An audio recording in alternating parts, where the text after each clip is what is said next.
Welcome to the Cold Hard Truth on Sports. I apologize in advance if I am out of line here. Brace yourselves, boys. We're going in. Am I hallucinating here? Just what in the hell do you think you are doing? I can't believe you. I'm not reading. I'm just looking at the picture.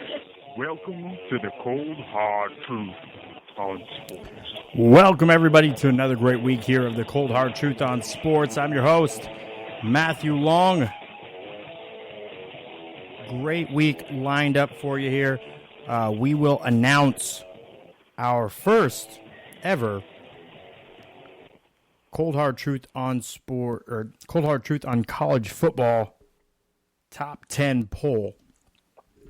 You know, that's the thing is, we talk so much about the top 25, either Associated Press, the coaches poll, or even when it comes down to something like the committee making a determination on these teams.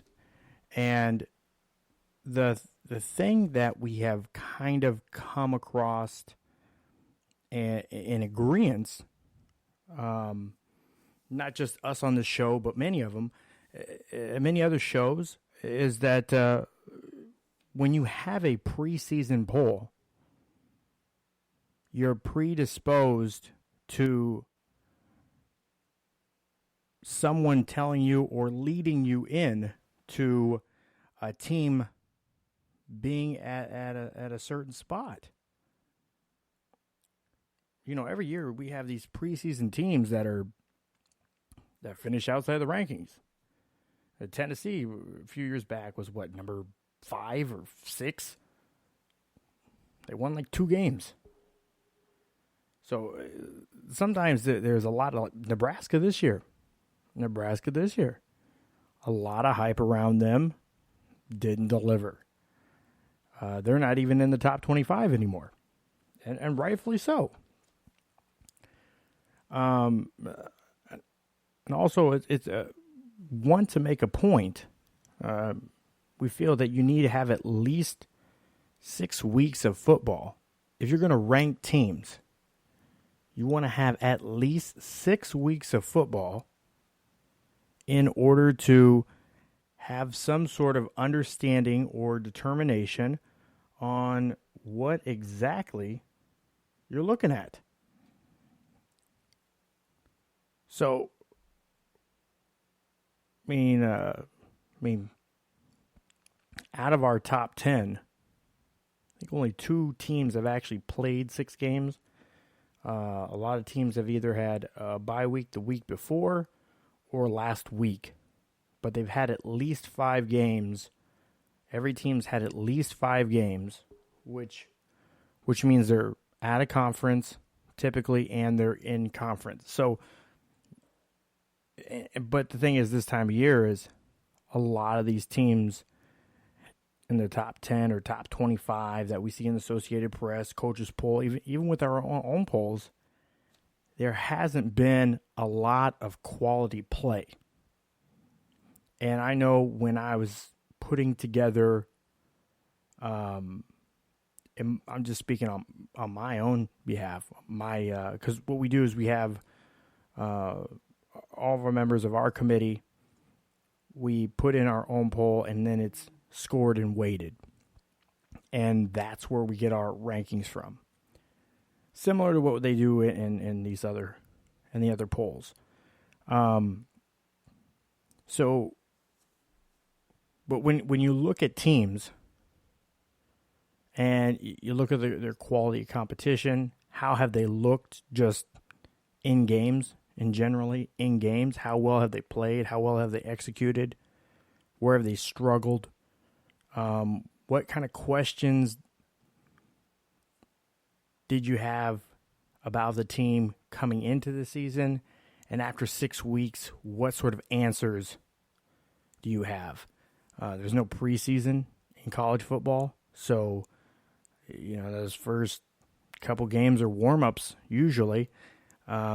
But in the case of Oregon and Auburn, mean, they're playing high-level competition right off the bat. So each of those teams have one loss. So, and we only have one loss team in our top 10, which we'll reveal here a little bit later on in the show. I could tell you this: the picks the last couple of weeks. For me, James finished 4-6, and I was 4-5 on picks, and I was 3-6. We've been doing terrible on picks. So, Kevin has fared much better than both of us.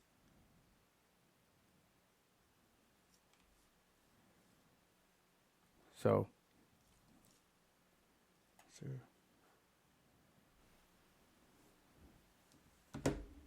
all right.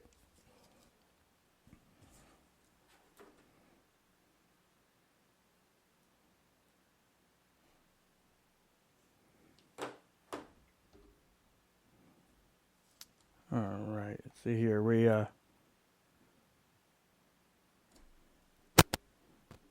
Okay. So, anyways, moving along.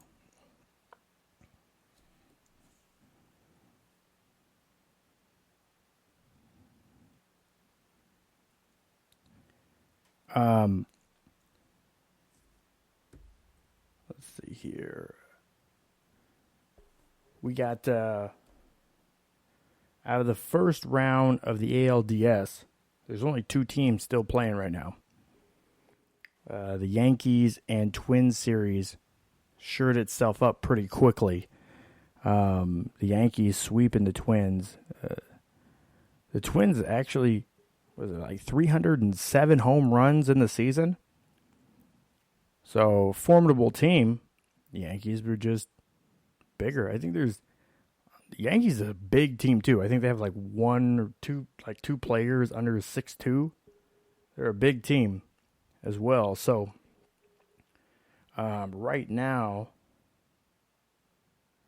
the Rays and Astros are up 2-1. They're in Tampa. It's the bottom of the 5th. The Rays are up 4-0 with 2 outs.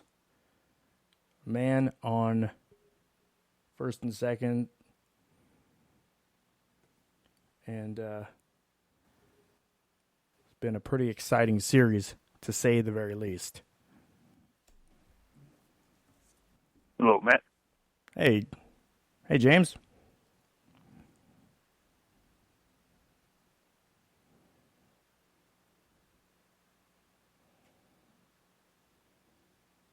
You there, James? Let's see. We bring James back on, and Kevin. How are y'all doing tonight?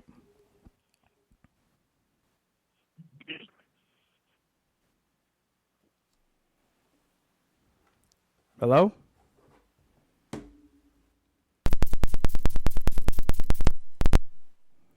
Are y'all there? Assuming like we're getting some feedback here. All right. Is that better?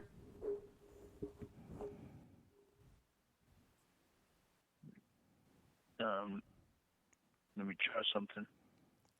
Are y'all in there? Got like other people on the line?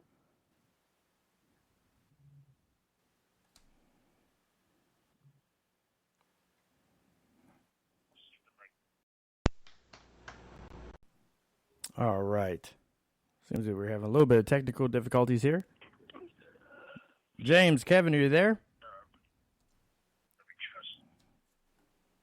479, you on? I'm here. All right. Seeming like we have Kevin Crest on. James.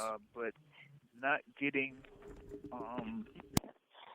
one person on here. So looks like they're You hear me now? having audio problems right now. Can you hear me now? Let me see if I could try something here. Bear with me, Kevin, real quick.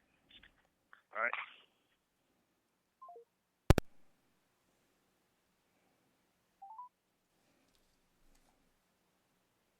Welcome to Blog Talk Radio. Please enter your host PIN. When finished, press.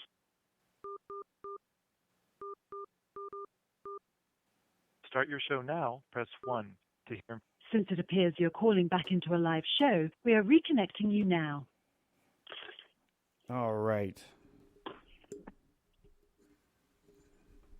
Have a little technical difficulties. Can you hear me now, Kevin? I certainly can. Wonderful. I have no idea what was going on there. I did 10 minutes of the show, and you guys were in the background. All right, there's James. Let's bring James back on. All right, James, can you hear me now? All right, now we're all good. All right. Yeah, we're all good. Okay, so I'll just recap. I don't know how much of the show people could hear. I heard you guys in the background trying to figure things out, and everything on my meters here is working exactly the same. I don't know. Anyways, here we are. So just kind of recap for those of you, if there was a sound issue for you guys, we are going to announce our first top 10 for the CHT on CFB, top 10 this evening. We'll get into that a little bit later, as well as some of the marquee games that we have coming up here. I was just saying that maybe it's good that they didn't hear me, but I'm going to rehash it. So here's salt in the open wound. James, we sucked at picking last week. I pretty much sucked all season. Kevin, you've done a whole lot better. And I was 3-6, and James, you were 4-5 in our picks last week. So it's yeah. Oh man. It was a rough week. Two of them that I'm really upset about. Oh my goodness. Oh man. Let's start right with that. I was 18-8 last week, and I was 18-8 against the spread. How about that? Right. So if you looked at my picks last week, you made some money. Yeah. Yeah, maybe you should have. I know, right? I did. Yeah. The 1 week I picked TCU, they just shart the bed. I mean, really. And then Auburn. Let's get into that. Florida, who, as of last week, I would say is the most overrated team in the top 25 by far. And they have a quality defense and somewhere found an offense, and Auburn just couldn't. They looked mediocre. They looked mediocre like they did against Oregon, but got a win. Mediocre against Texas A&M, but got a win. They look mediocre against Florida and lost. Anybody want to add more detail to that? Oh, they look less than mediocre, man. They let a garbage little Florida Gator team get away with the win. Man, Florida Gators, I'm telling you, are the luckiest team in college football. In this game, man, they were able to get an early lead. They had that matchup. They exploited that matchup with that wide receiver that was on the linebacker in the slot. They were able to get that big, touchdown to get that early lead. But throughout most of the game, they weren't really doing that much, and they had, multiple turnovers. They had 4 turnovers in the game. The only thing that happened there was that Auburn didn't take advantage of those turnovers because they were turning the ball over themselves. And so that was pretty much the story of this game, was that Auburn couldn't take advantage of those turnovers, and Florida really couldn't, blow them away because they were turning the ball over themselves. So it was like,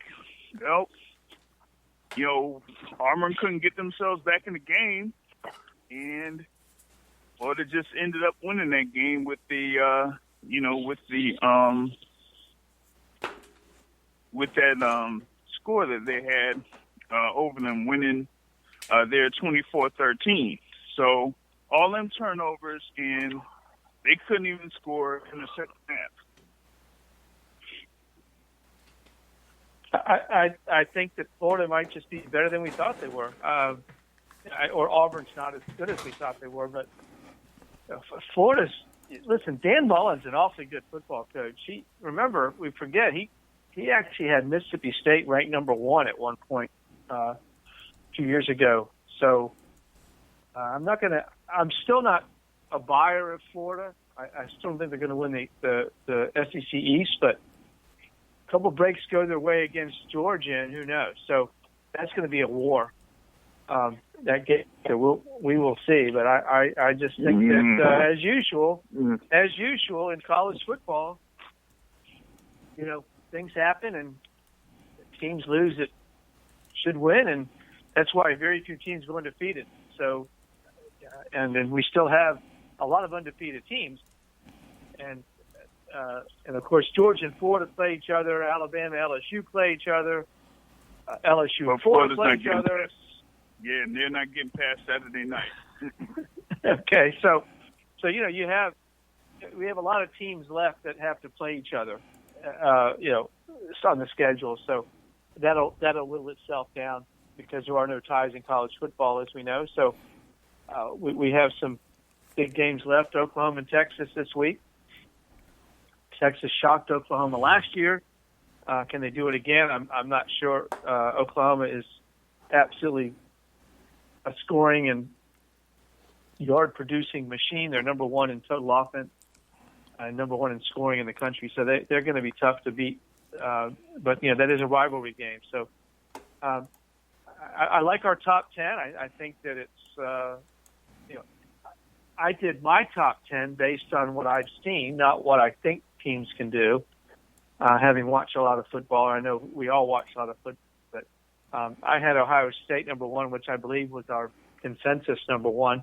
Yeah. And they've beaten some good teams, and they have played very well. They don't seem to have a lot of weaknesses. Let's get in. Let's break down a little bit more of last week before we get into our top 10, because we'll do our top 10 and then we'll look at this week coming up.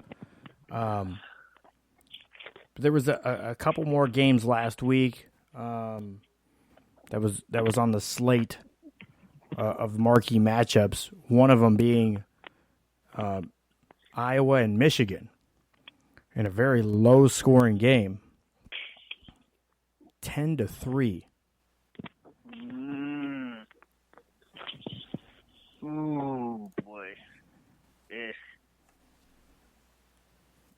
Kevin, did you fall asleep to that game, or? Very, very. That was a very disappointing game. Michigan. I picked Michigan in that game. Yeah, I had Michigan in that game. I picked Iowa because I didn't think Iowa would be able to score. And my rationale was that Michigan's defense is still pretty good despite getting blown out at Wisconsin. Iowa struggled on offense, and so I can read for you what my picks for last week are on the Cold Hard Truth on Sports website, as I'm posting those every week. But I wrote this. This is one of the most compelling games of the weekend. Michigan already has a lopsided loss to Michigan. Wisconsin can't afford another one to want to stay in the race for Big Ten title. Head coach Jim Harbaugh is also on the hot seat. This one, he just win. I think he'll get it. I predicted Michigan 27-20. I picked the spread of 7 points in that game, so I had that. I just thought it'd be a little higher scoring game than it was. But Iowa through the years has struggled, to score, and so that's why I went with this, and of course they were at home as well, and so. But Michigan still has problems scoring. Obviously, 10 points against Army, 10 points against Iowa. Obviously the debacle against Wisconsin. They scored some garbage points late in that game, but still 2-3 quarters didn't have much going on. So that'll be interesting to see how Michigan can do against Penn State and Ohio State. I expected a little bit more out of Iowa. I figured it was going to be a low-scoring game.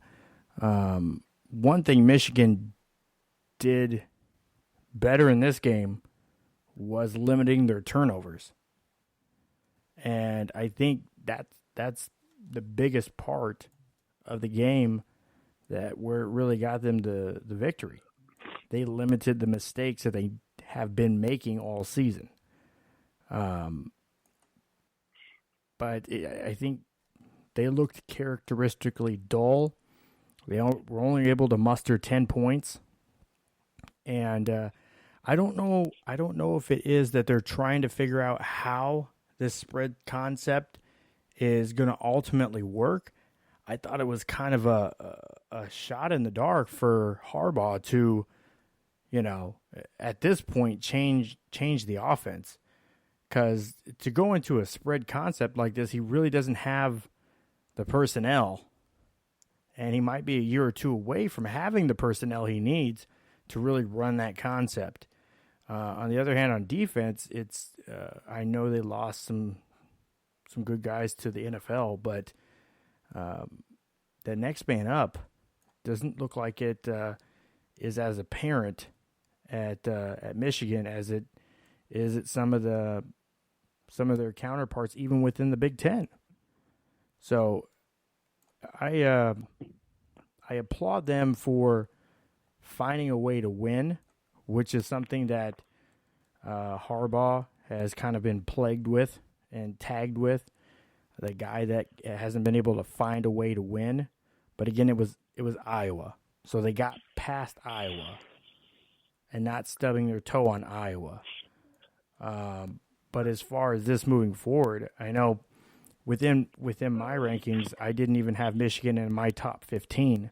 So just as far as from what I've seen this year and what they have ahead of them, they have quite a ways to climb if they want to be considered in anywhere in the top 4, which is technically still possible because Wisconsin and Ohio State play. Florida, LSU play this weekend. Alabama still is going to end up playing LSU. They still end up playing Georgia or Auburn. So Auburn ends up playing Georgia as well. So there, a lot of teams within our top 10 even, and kind of all the top 10 polls are still end up playing each other or someone within the top and the top 15. And yeah, but they have a problem. Michigan should not have won that game with just a score of 10-3, because what that shows is it shows that Michigan is not that good on offense. We saw it against Wisconsin on the road, and the next game they had was against Rutgers, and of course they're supposed to blow away Rutgers, which they did. But Iowa is basically a team that many teams within the Big Ten should be used to. And they're a tough team, but they don't have the athletes that Michigan does. And Michigan was supposed to show that they had the athletes, particularly on offense, that they should be able to get through and defeat Iowa in a more decisive fashion. And they didn't. And that is a bad sign because they have 2 big games coming up after this game against Illinois. They got to go to Penn State, and then the next game is against Notre Dame. Both are in the top 10 in, our rankings. And they haven't shown what their identity is on offense. And Patterson, to me, just ain't the guy. He just isn't the guy. I agree. Because he's not making the decisions that he should be making on the fly, and he's not getting the ball to where he needs to get to. However, another thing that is kind of glaring with Michigan, and I pointed this out against when they played Wisconsin, that offensive line is not good. It's not good. And if you have a very tough and very aggressive defensive front, you could get to Patterson. You could get to Shea Patterson, because he's not a guy that's like very mobile that could, either get rid of the ball quickly or be mobile enough to, get out of the pocket and run and make a play. So that game against Penn State is going to be very difficult for them. And the next game against Notre Dame is going to be, fairly difficult for them. So they have two tough games at the tail end of October that they have to get through. And then after that, they have to look for those rivalry games against Michigan State and Ohio State. And we all know about Ohio State and that, Coach Harbaugh has not beaten Ohio State since he's taken the head coaching position in Ann Arbor.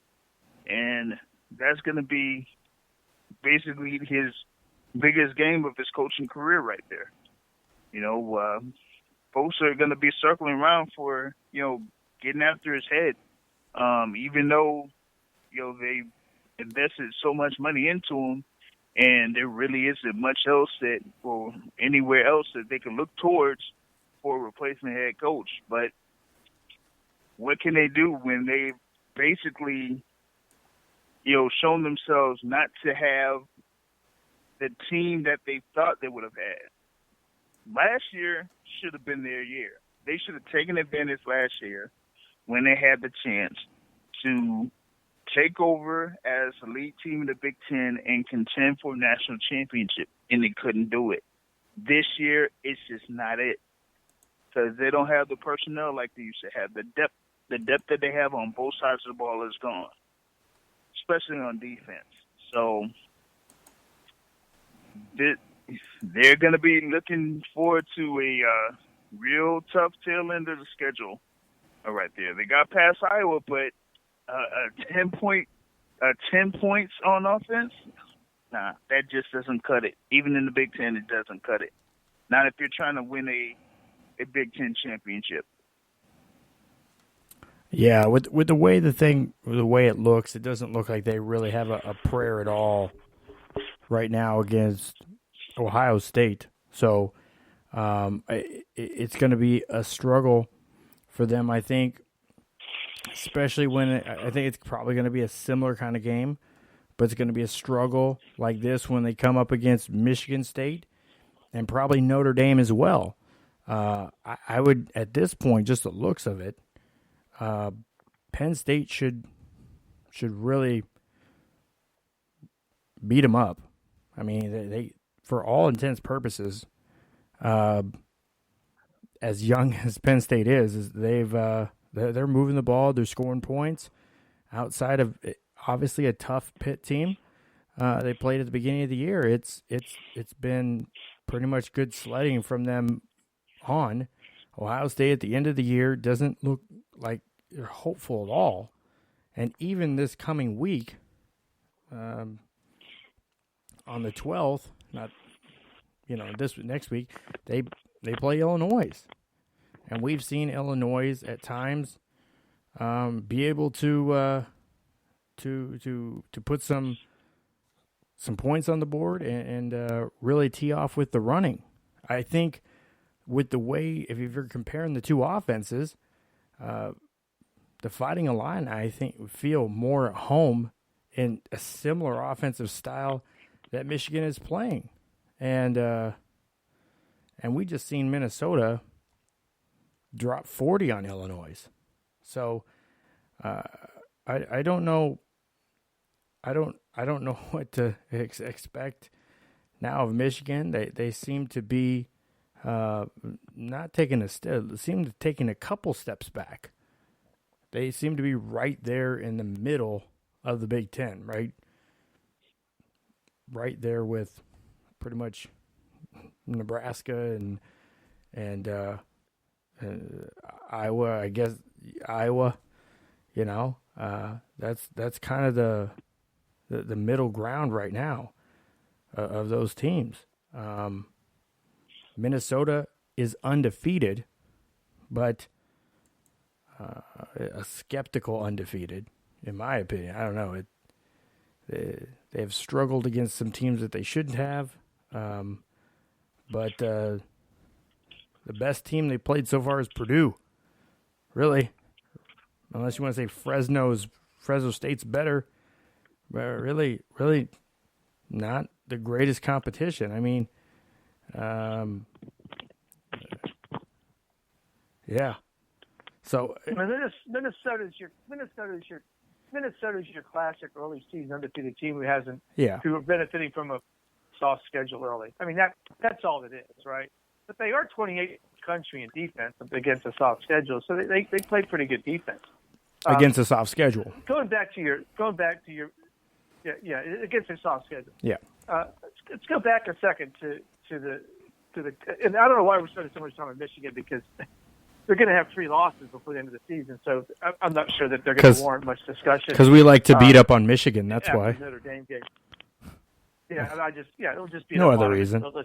But four of the top 10 defenses in the country, okay, at least judging by yards per game and points per game, okay, 4 of the top 5 are in the Big Ten. Wisconsin's number 1, Ohio State's 3, Penn State's 4, Iowa's 5. They're all giving up single-digit points per game, which in this day and age, college football, is ridiculously good. So, I'll bring Michigan in. So Michigan scoring 10 points, that was above Iowa's average of giving up points per game. So, and Michigan's 93rd in the country in offense. So, I mean, for them to actually have won that game it was pretty good. So I don't think they're going to fare that well the rest of the season. And they beat Iowa State, and Iowa State can put up points when they get going. Iowa State can put up points. Iowa's going to shut people down. I mean, they are shutting people down. They do shut people down. I think the big surprise in all of this is Penn State is they're scoring a lot of points, but they're got 50 rushing yards a game. Yeah, they're second in scoring defense. People are passing, but they're only giving up 190 passing yards a game. So Penn State is shutting people down and keeping them shut down. They're not giving up garbage yards into the game. They're finishing their opponents off. Same with Ohio State. Obviously, Wisconsin is number 1 in the country. They're giving up. Ohio State's only giving up 179 yards a game total. I mean, that's ridiculously good. And they played some decent teams. So, I think that when we talk about, I have, we'll get to our rankings, but I have Wisconsin, what's in the country, and I could have them higher because they are just very difficult to do anything against.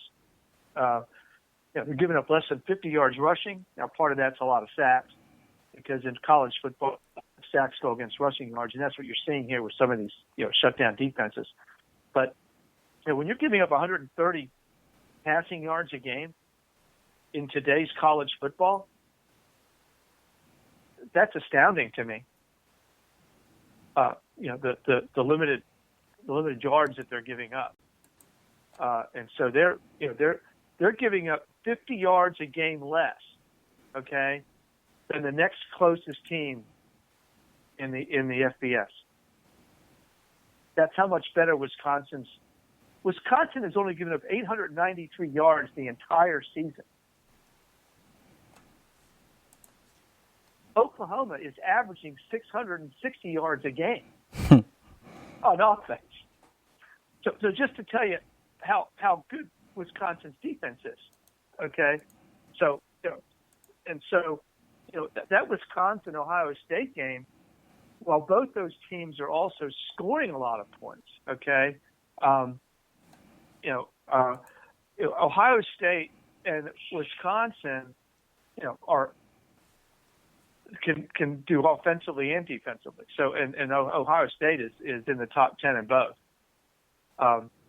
both offense and defense, and that's why I think they're the best team in the country right now. They're doing it on both sides of the ball to some pretty decent teams. I mean, they beat Cincinnati 42-9, and Cincinnati pretty much held UCF down pretty well. Yeah. So we've got some big games coming up. And you look at this week. You have we've already talked about a couple of games, and you've got. There was one more game. I just wanted Alabama, Texas A&M. Alabama, A&M, Oklahoma, Texas. Big games that with ranked opponents. Michigan State travels to Wisconsin. We've talked about Wisconsin, but Michigan State 4-2, 2-1 in 10. They're dangerous, but we'll see. Wisconsin hasn't even faced a speed bump except against Northwestern, which was kind of an anomaly there. But we know what Northwestern's defense can do. But we'll see this week how if Wisconsin can keep it going, right? I mean, can they really keep it going against a solid Michigan State team? But it's at Camp Randall. It's in Wisconsin, so they a little bit of an advantage there in the sense that they had that at home. But I don't think we should underestimate. I mean, we're holding Michigan accountable against some pretty doggone good defensive teams, Iowa included, and they did come out victorious. But I just don't think Michigan has enough firepower, as you mentioned, on offense. So now this week they'll score a lot of points because Illinois is 96 in the country in defense. Yeah, and Michigan has enough talent to feast on a weak defense. Okay, they can do that. It's the elite defenses that Michigan's having difficulty with. Well, that's the thing is Wisconsin and Iowa are elite. Michigan elite still defenses. had 3 fumbles in the game. They didn't lose any of the fumbles this week, but nonetheless, 3 fumbles in the game. And that's the thing is they didn't lose the fumbles. They got them back. But that's what has been such a problem for them all season long is the turnovers and not securing the ball. The Illini give up a lot of points and yards, but Lovey's playing for his job too. And I don't know. It just the thing is, Michigan's looked so mediocre this year, even against Army, struggle against Army, and Iowa was only able to muster 10 points. I get it. Iowa has a good defense. They a good quality front seven. They don't give up a lot in terms of rushing, and that's one thing Michigan did right. They didn't give up the rushing yards. I think they held them to 1 total yard for the game. And Sargent was quieted, and they relied completely on Stanley's arm to try to win this game. He threw 3 interceptions and fumbled the ball. So it was really the defense that won Michigan the game. They were the difference maker in that game. Very lucky to get out of there with a win. Usually you don't see a guy that's a fifth-year senior throwing 3 interceptions and fumbling it in a game. He's usually a bit more composed and better with his decisions than that. So I wouldn't expect that would continue to happen the rest of the season, but we'll have to sit back and watch. But this week, I don't know.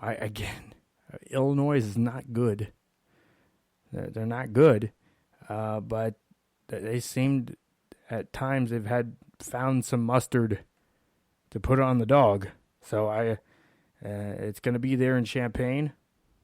I know when Nebraska played there, again, like I said, that Michigan and Nebraska and Iowa seem to be kind of right there in that middle area. They put up 38 points on Nebraska, who had a top 20 defense going into that game. So, again, I'm not going to write off Illinois, and I suggest at this point from Michigan, they do the same thing.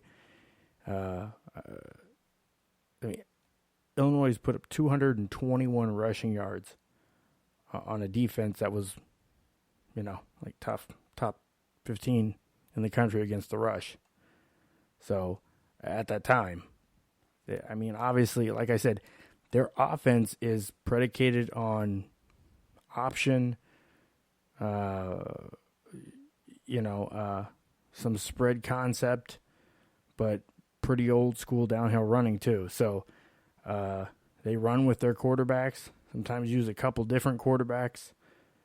It's not, I don't think it's going to be as easy for Michigan unless they really can figure out how to shut down the run, because it's going to be like playing Army all over again.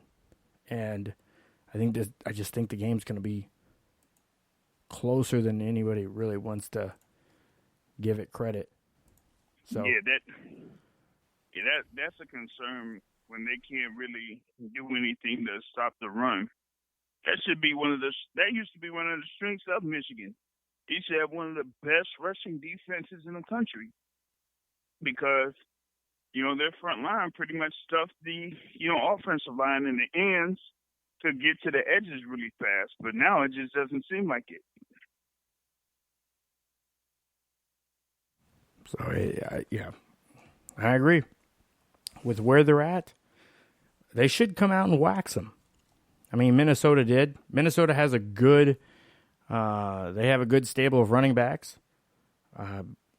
They're 5-0 against a soft schedule, but I understand the prospect of what Minnesota is, and they're looking to capitalize on it. We've seen over the last 2-3 years them step up and really push things to the limit to be closer to the middle upper side of the conference. They're 5-0 right now at the top of the West, where I don't think anybody predicted them to be at this point. They've had one more game than Wisconsin. That's why they are. But nonetheless, 5-0 at the top of the Big Ten West Conference. So, see this week.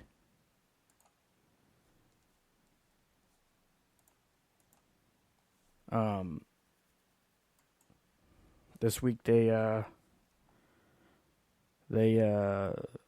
a bye this week. Right? Minnesota's 7.5-point favorites over Nebraska right now. Yeah, that's just Saturday. And it's in Minnesota, though. Going back to that, Minneapolis. Well, 7-point favorite. No, that's fair. That's fair. Yeah, that's hard to believe. Yeah. But going back to last week, and you guys were both under 500. You don't do as many games, but a couple of teams kind of making a little bit of a mark. Arizona beat Colorado. That Pac-12 is now wide open, both in the North and the South. You have Washington stumbled again. The North is really wide open. Oh man, South, I saw that game. I saw that Stanford game, man. Like, come on, Washington. You mean to tell me you couldn't even beat Stanford, who got waxed by UCF? Come on, man. I know it's Pac-12 football and everything like that, but come on. Like if they wanted to make a statement and threaten to be, the top team in the Pac-12 North, you gotta be able to handle business against a team like Stanford. Stanford has how many injuries hurting their team right now? They're on their fifth string quarterback, and they still couldn't win. That's sad. Well, I mean, I think that points to probably the coaching of David Shaw at Stanford, that you get that team. Because that team at the beginning of the season was, picked as one of the top couple of teams in the Pac-12 North, and now we have Oregon is in control. Washington's now 1-2 in the Pac-12, so you can pretty much rule them out probably of a championship there. That North is really quite the race. It's probably Oregon's to lose, but there's been a lot of upsets up there. So who knows what can happen going forward with those guys. But I think that was I think Arizona beating Colorado. I'll go back to that. That's Kevin Sumlin down there in Arizona in his second season, and they, and now they have a really good quarterback, Khalil Tate. He's been injured this year, and they've still been able to have some big wins. I'm kind of on the on the bandwagon of Arizona and also Arizona State. Those are two teams that are really coming on in the South, and so Khalil Tate was back in the lineup against Colorado, which is a big reason that Arizona was able to beat them. He'd been out the last couple of games, and so that's a guy to keep your eye on going forward.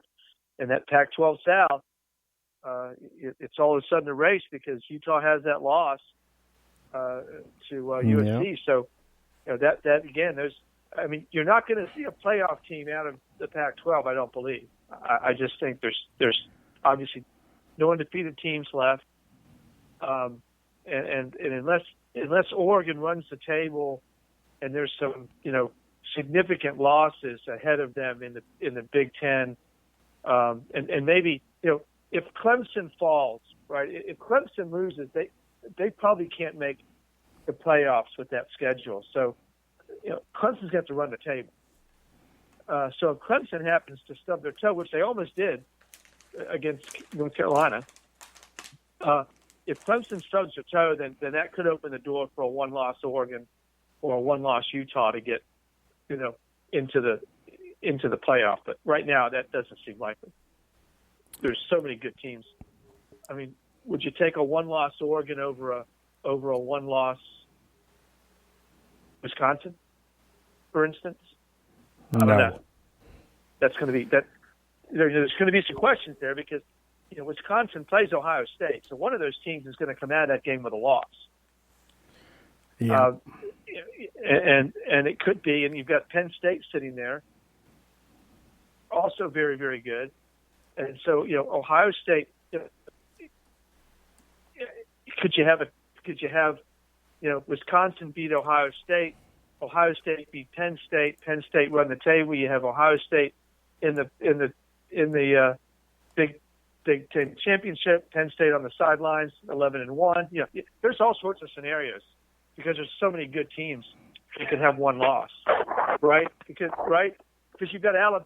And Alabama the thing is, that happened before with Penn State. Oh yeah, exactly. Oh yes, absolutely. We've seen it, right? Last year, Ohio State.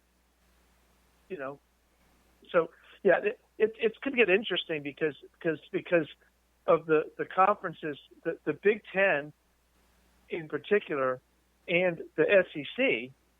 The SEC with Alabama, LSU, and Georgia, and Florida now, right? those 4 teams are all undefeated, but they can't all stay there. I mean, in fact, I think only one of them can come out undefeated if my math is correct. Because Florida plays Georgia, LSU plays Alabama. Yeah, so it's going to be interesting. And then the 2 undefeated teams are, if there are 2 undefeated teams, they're going to play each other in the SEC final. So you can at most get undefeated division champs in Alabama in SEC.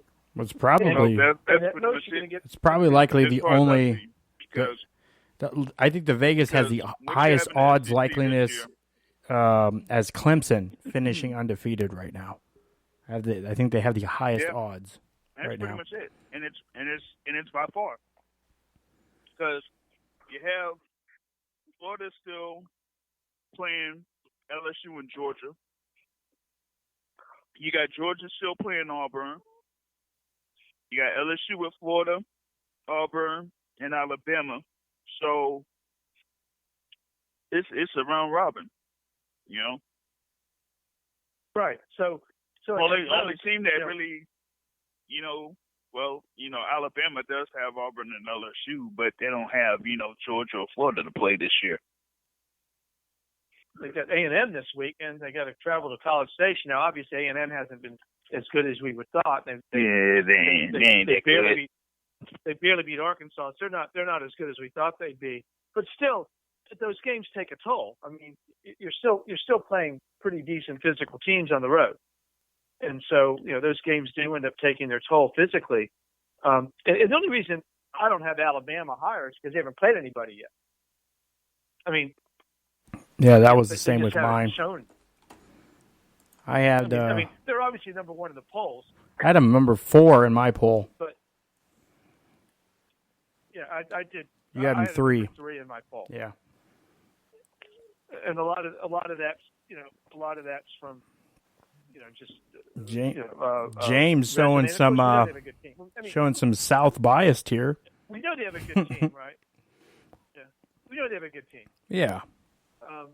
Now Clemson's the team that hasn't played well. I mean, Clemson has not played well. Yeah, I had them number 5. Statistically, they look, they're pretty good, but the problem is they haven't played anybody really, really good, and they haven't looked good in beating those not really, really good teams. So it's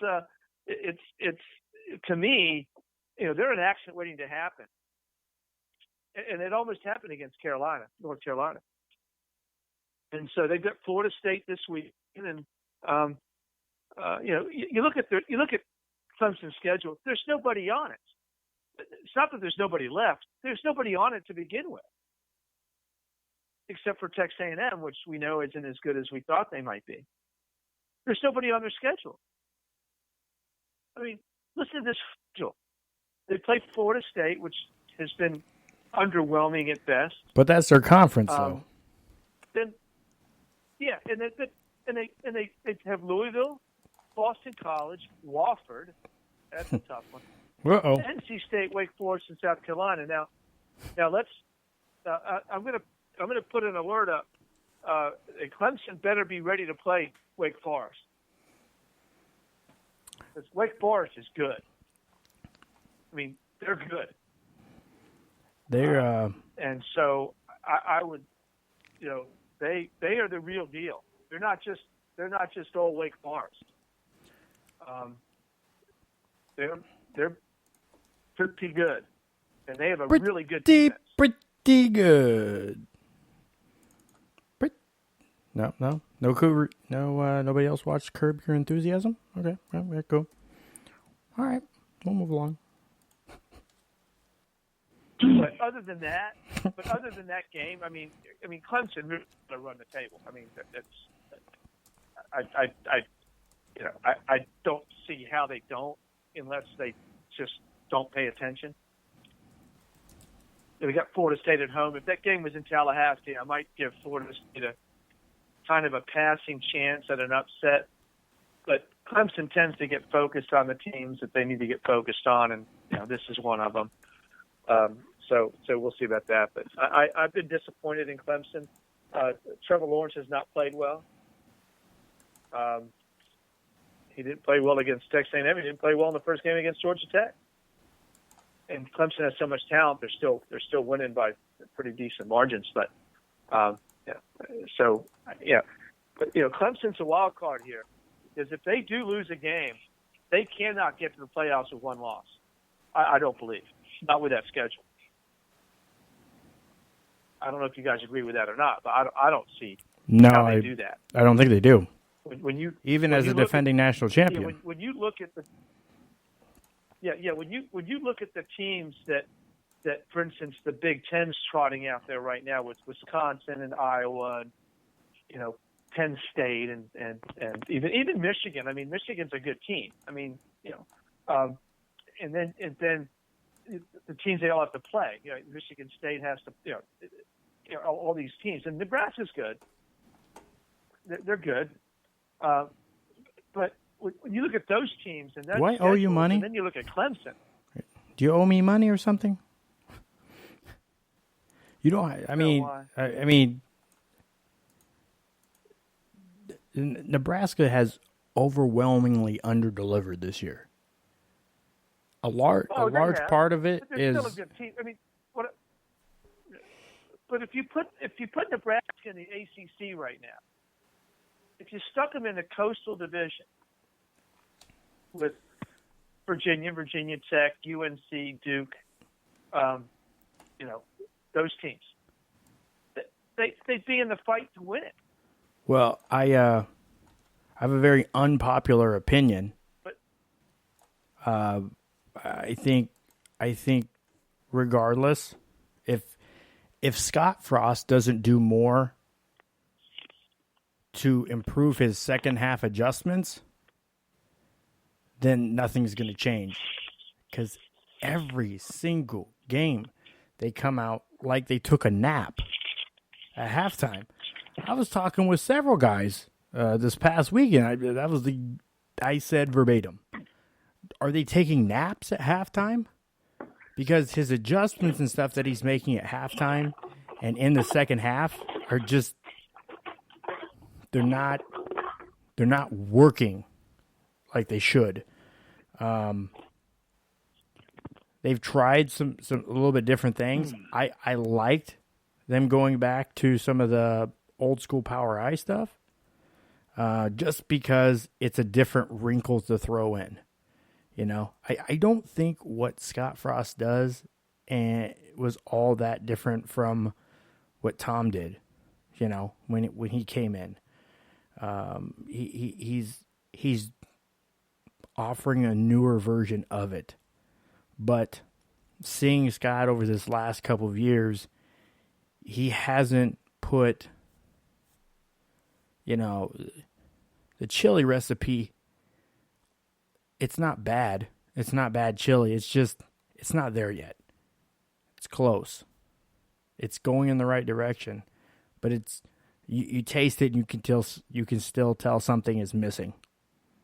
And maybe he is a year or two away from having the recruits that he needs to really be at the top end of a Power 5 conference. I mean, this just goes to show, again, I don't take anything away from UCF. I've been one of the biggest defenders of the UCF and them claiming their national, quote unquote national title. But again, when you're playing Power 5 conference teams week in and week out, and there's tape out there on you for a year and a half now, and you got to do something different on the play calling and the execution side of it. The interceptions, fumbles, turnovers in general have been a killer. Missed assignments, and then one thing that I really have seen more so on the defense is struggling with lack of speed. I think the corners do a wonderful job of covering. The safeties do a good job when they need to come down in the box. But overall, they seem to have too many mental lapses and errors and missed assignments. And you'll see in the first half of the game, they're all coming to the ball. They're all right there, playing sideline to sideline. And then the second half, it seems to slow down.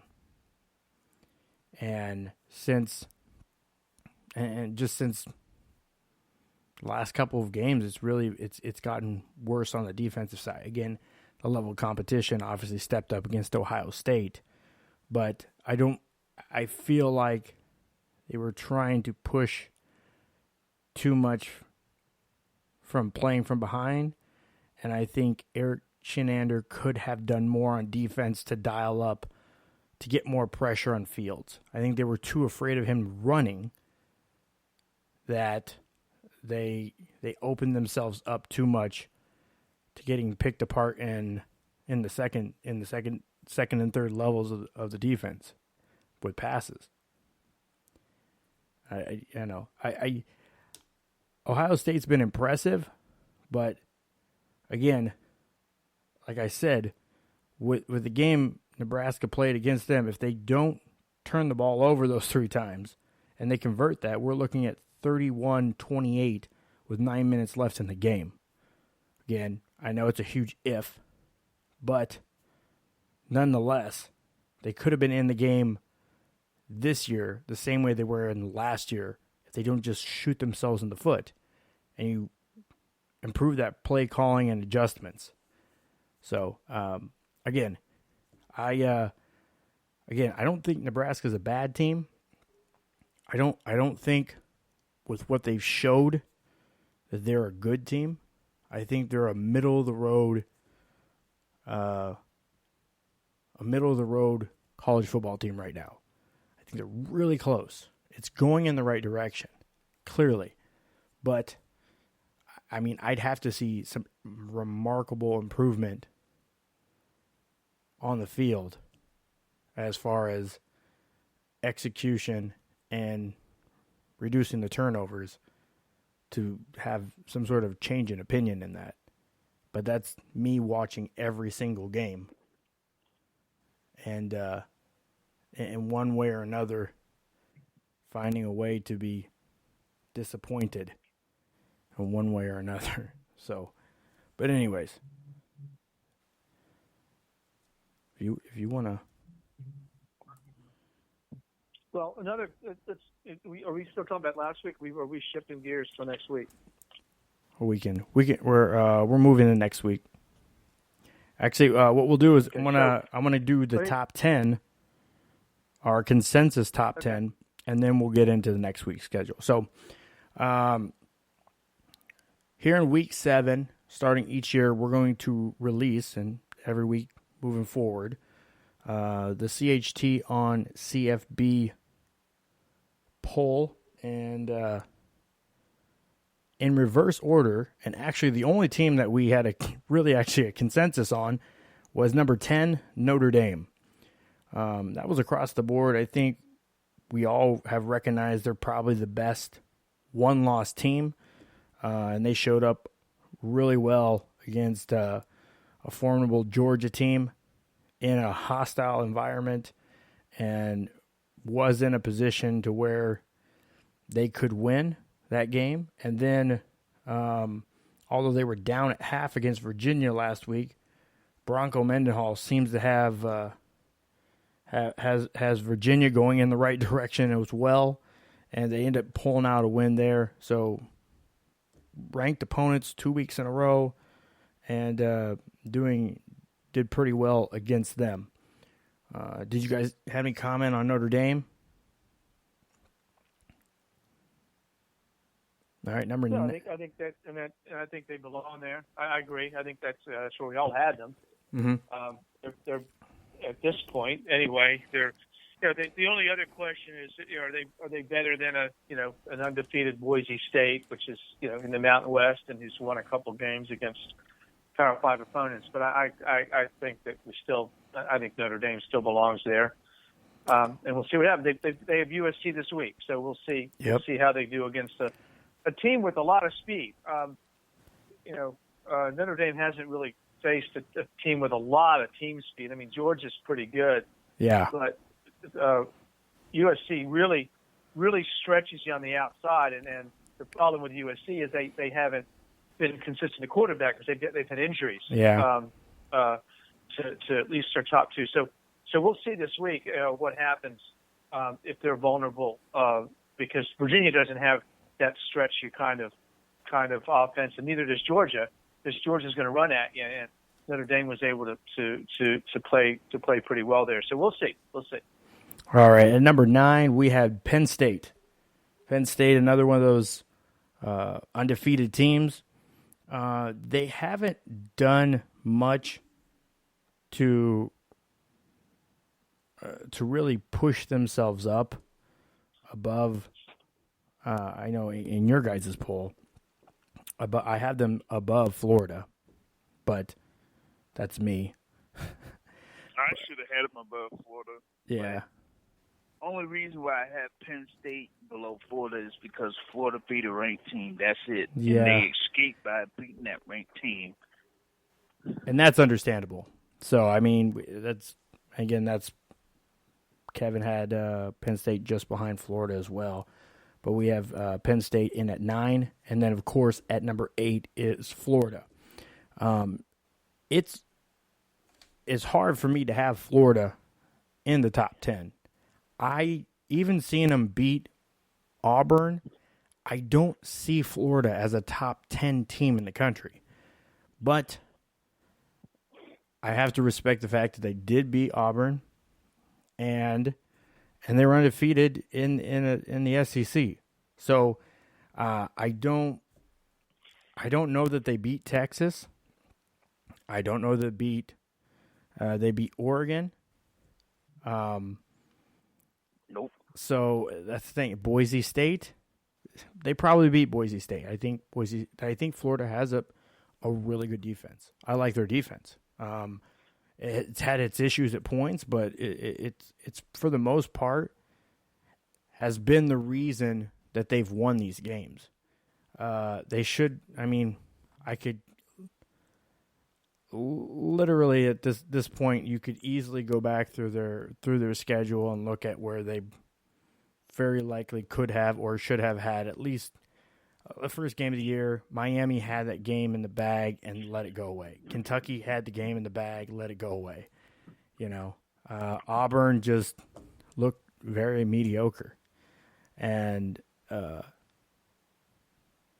struggled. They had an off night, more than usual, and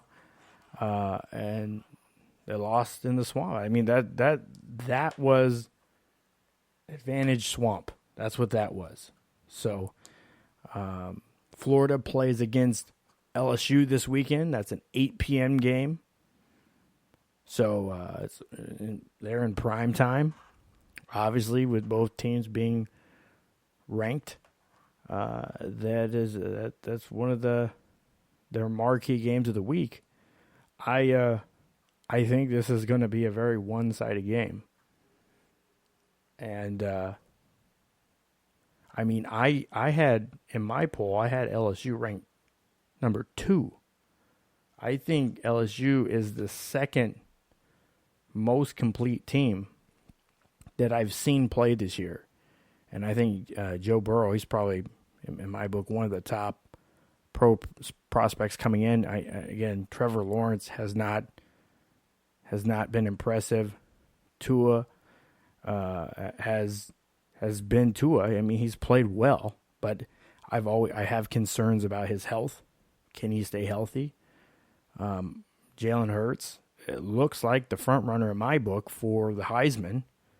But Joe Burrow looks like Peyton Manning.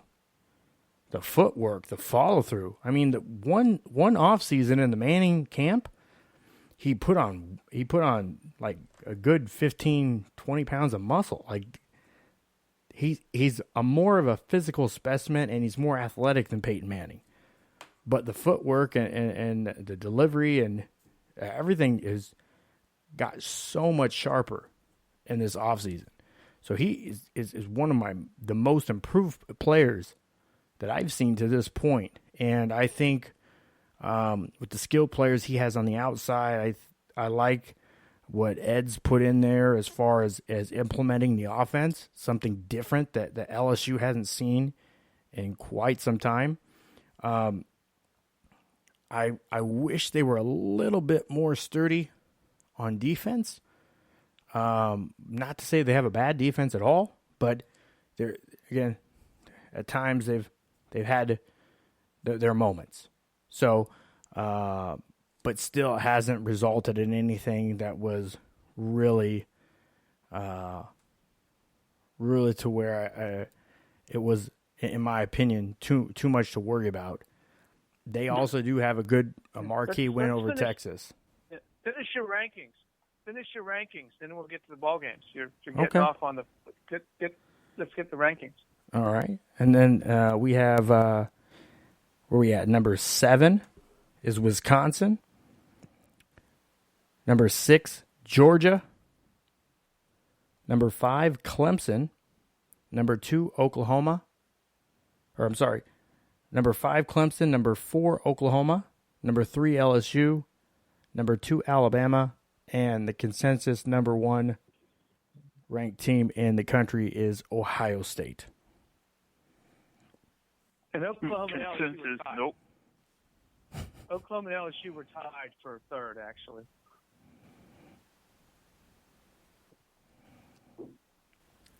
Okay. Were they on the... Okay. They were tied for 3rd. They're like 3 and 3A. 3 and 3A. They're tied for 3rd. We have a tie in our first poll. That's great. That's only because I ranked them 2, though. I think you guys, 4th and 5th. So I think that's what it was. Well, both those teams were ranked number 2 by somebody. So there wasn't even even if you were to break the tie with the highest ranking, you wouldn't have it because, they both ended up. I had them number 2, and I had Oklahoma number 2, and you had LSU number 2. Yeah. So. Oklahoma 3. So they're 3rd. James doesn't like Oklahoma at all. That's not good. That's not how I had it. I just put hating on Oklahoma. And you hear that, Oklahoma? James hates you. The whole state. He said he hates Red Rivers. He hates fairgrounds. He doesn't like Brooks and Dunn. Putting OU where they are because of the key wins that most of the teams have in the top 5 and Alabama. So you have, with the 6 that I had, the top 6, Clemson, Alabama, Georgia, LSU, Ohio State, Oklahoma. Alabama and Oklahoma really haven't played a, pretty much a ranked team yet. But both of them have the highest ranked offenses in the country. Basically, the highest ranked scoring offenses in the country, scoring at least 40 points a game. But you have Ohio State that has one win against Michigan State. Yes, they played Nebraska, Michigan State in prime time. They defeated Cincinnati. They played, a couple other cupcake teams, and some people like, y'all are saying they're probably the most impressive team in the country. I have yet to see them really have a challenge yet. And I don't think the teams that they played really pose a challenge against them. LSU being at number 4, I could have put them at number 3 because up to this particular point, they have the best win in the top 10. And that's a road win against Texas. So you do have that. And then Georgia is above them because, they kind of were around there to start the season, and they had their home win against Notre Dame. And then you have the 2 teams that are left, Alabama and Clemson. And so Clemson has that win against Texas A&M, where they basically shut down Texas A&M, where, you know, Kellen Mond couldn't do jack against Clemson, and they barely scored a touchdown, and that was like at the last play of the game.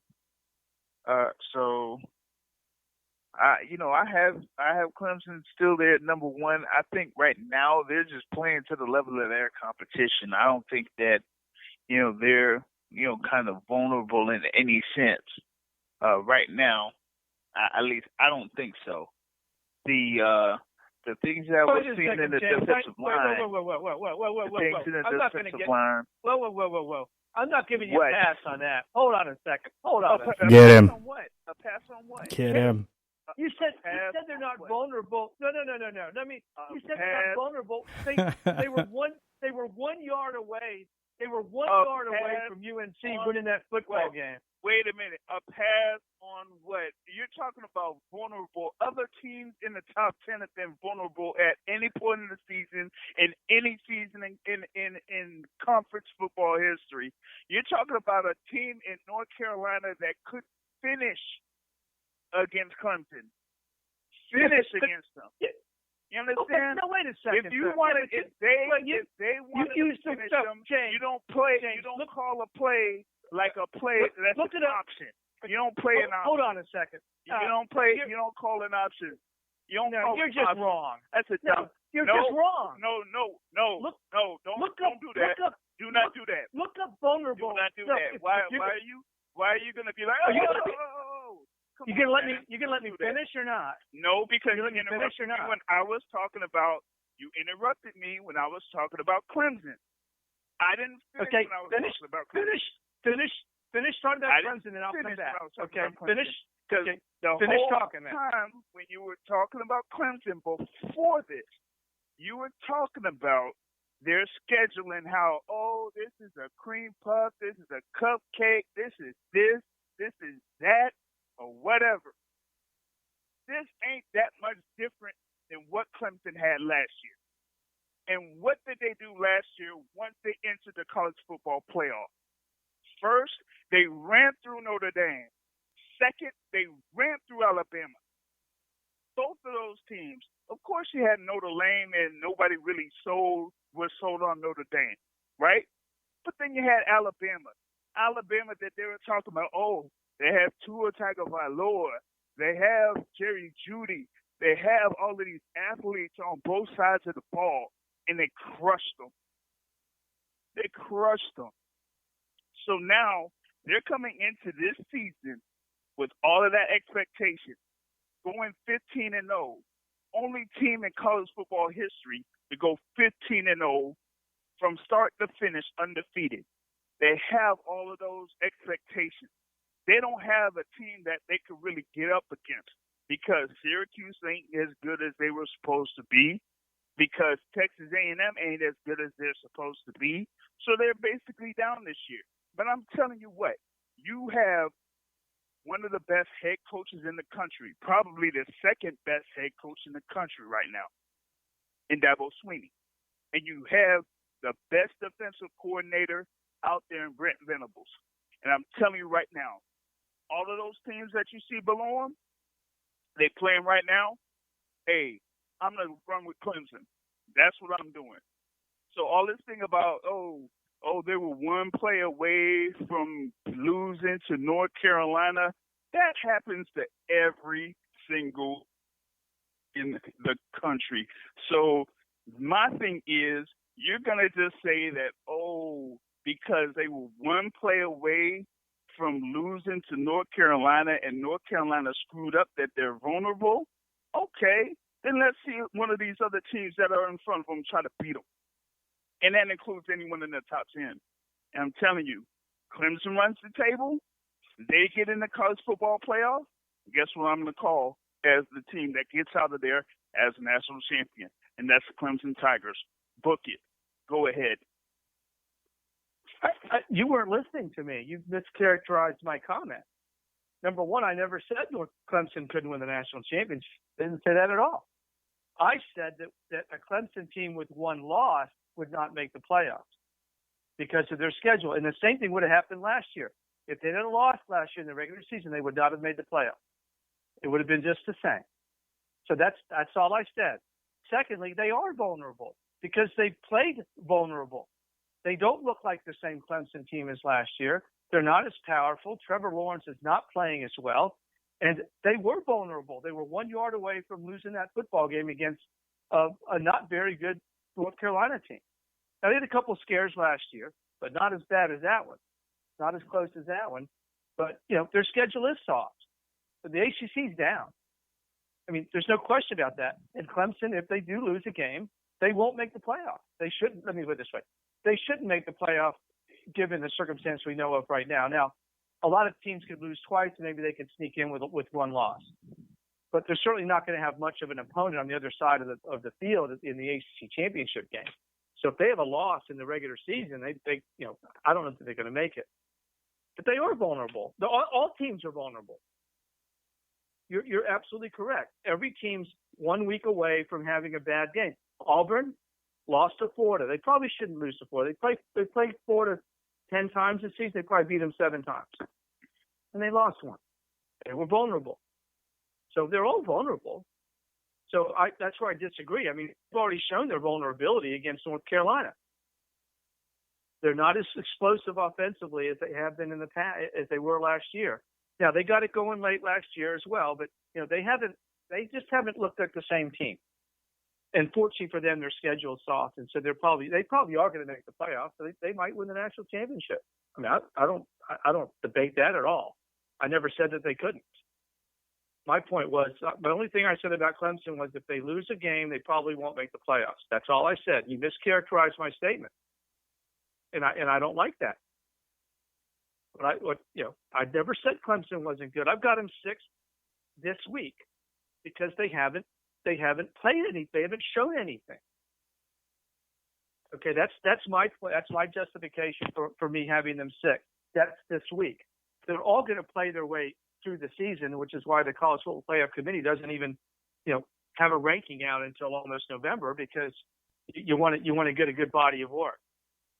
So the teams above them, if you look at my ranking, Ohio State, Oklahoma, Alabama, Wisconsin, LSU. Well, Ohio State and Wisconsin play each other. LSU and Alabama play each other. Clemson, by virtue of winning, is going to move up just on the basis of if they keep winning, which is probably what they're going to do. So I don't disagree with you at all that they're a really good team and they could win the national championship again. But if they lose, if they have another performance like they did against UNC and it's against a better team like Wake Forest, there's a good chance that they lose. That's all I was saying. So that's my deal. But yes, they're absolutely vulnerable, and everybody's vulnerable. When you look at their schedules, Oklahoma's vulnerable this week. They lost to Texas last year, right? Well, everybody isn't vulnerable. Wait a minute. Wait for it.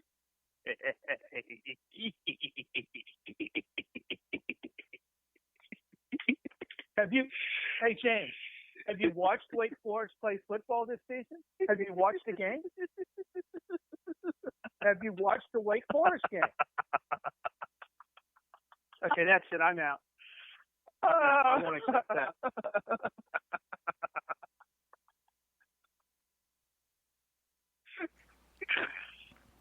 Wake Forest, right? Wake Forest has been solid this year. Okay. Wake Forest. Yeah. So here's the thing, right? So you get on a team like Clemson, and you say that Clemson hasn't played anybody, but you're going to say, watch out for Wake Forest. Yes. And Wake Forest's schedule is about as soft as Swiss cheese in the Mojave Desert. But again, it's not about their schedule. We're not putting together, pinning schedules against each other. It's that on the field, so Wake Forest has done a good job of putting together games. they have been improved over the last couple of years. Okay. I think the last 2 years I actually favored them So, in a few big games. so, I'd have to go back and look at the so schedules, you but have Wake Forest with the team that's putting up stats against the likes of Rice, Elon, and Utah State, and you're saying that Clemson should watch out for them yes, come November 16th. yes. I would call it. I would definitely call it a trap. The same way I looked at a couple years ago when they were playing against NC State. They almost tripped up against in NC reference State. to that, right? So if you basically get on, you can't. This is what I don't understand. Why are you getting on a team like a Clemson, being ranked where they're ranked, and you place Clemson where you place them in the top 10 because of who they played or who they haven't played, and then on the same token turn around and say, watch out for Wake Forest?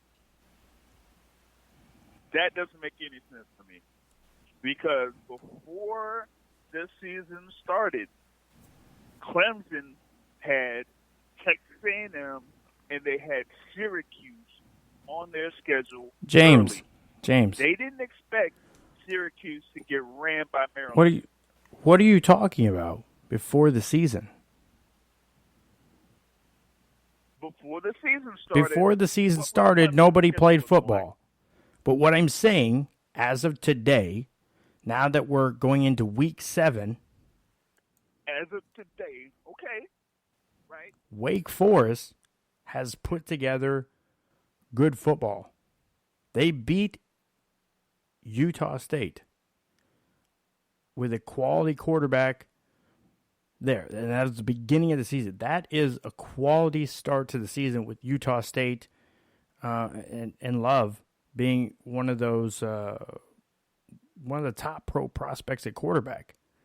They did get by. They got by there. They won 38-35. They weren't favored in that game to begin with. They go against Rice. They beat Rice by 20 like they should. Like everybody should. Then they go against UNC, a team that looks hot, a team that a UNC team that started off their season way nobody thought, beating South Carolina, beating Miami, and then not getting by Wake Forest. So, I mean, the big question is what do we make of NC State in this first year under Mac Brown? I don't know, but they have some decent wins that nobody expected them to get. So they were hot, they were rolling, and Wake Forest beat them. Nonetheless, Wake Forest beat them. Of course, they have a couple soft spots on the schedule. Boston College is one of those teams that plays tough at Boston College. I actually picked Boston College to win this one. It was another one of those stupid games I picked wrong. And they beat Boston College at Boston College. Boston College is like the Northwestern of the ACC. Some years they just win games that they shouldn't win and lose games that they should win. I can't explain or predict Boston College or Northwestern. I can't figure them out for the most part. A lot of times it comes down to matchup issues, but Wake Forest nonetheless beat them. This week they're going to be playing against another team that they should beat in Louisville. But it's a team with more athletes, more team speed. Louisville, they're 3-2. Again, they got doubled up by Northwestern, and was in the game. It looked like they could have. They were fairly competitive at times against Florida State. But they were competitive against Boston College and lost. Western Kentucky. Again, we talk about these group of 5 teams and like they aren't, like they don't play decent football. And I'm telling you, any group of the middle to bottom part of any Power 5 conference team is susceptible to the loss to the middle or top of a group of 5 team any given week. That's just in this day, yes. In this day and age, yes. that's the kind of parity that we have the amount of here. Yes, the amount of scholarships that are given out, and the those. Well, there's one is the amount of scholarships that are given out, and number 2 is that a lot of the players in the in those Power 5 schools, if they don't necessarily make it as far as like playing in a specific team, they end up transferring. And now with the new transfer portal rules, they could pretty much go anywhere and be eligible, pretty much almost on the spot. So that makes it to where a lot of those group of 5 schools could really compete with the middle to lower Power 5 schools, because they're pretty much having the same amount of athletes, or the same type of athletes out there. Or they have that one player that could have been, part of the, that could have been a member of one of the higher ranked teams, but just couldn't cut it as far as like, his overall play, or got in trouble, or, didn't make the grade or whatever it is, and ended up leaving, So, yeah, that's pretty much the case.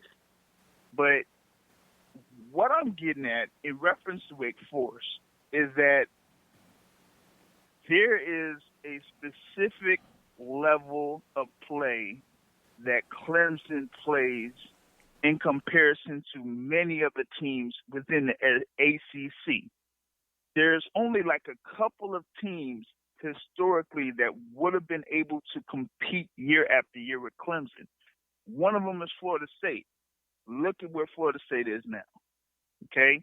Now, when I'm talking about Wake Forest, I'm like, Wake Forest does not have those athletes that compete with a team like Clemson. Why do I say that? North Carolina has those athletes? But you're talking about the state of North Carolina, right? No, I'm talking about UNC. The team that almost beat them.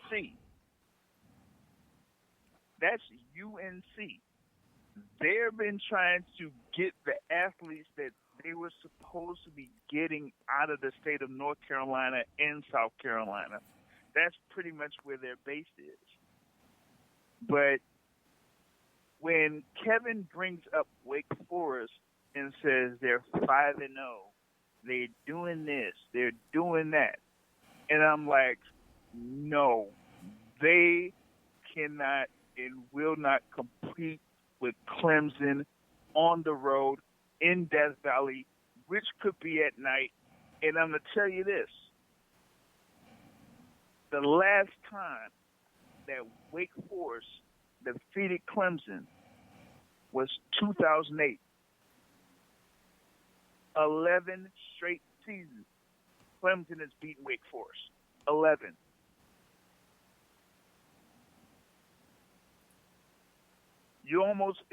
That's almost as bad as when Florida had that streak against Kentucky, 20 plus years, 25 years. Why?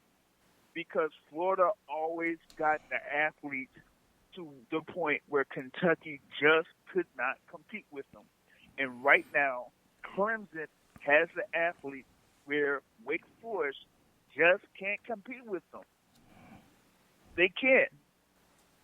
And when they talk about this thing with North Carolina, I'm saying, this happens every single year. You're going to have one of those games where a top team is going to trip up and they're going to escape with the win. You have had those type of games.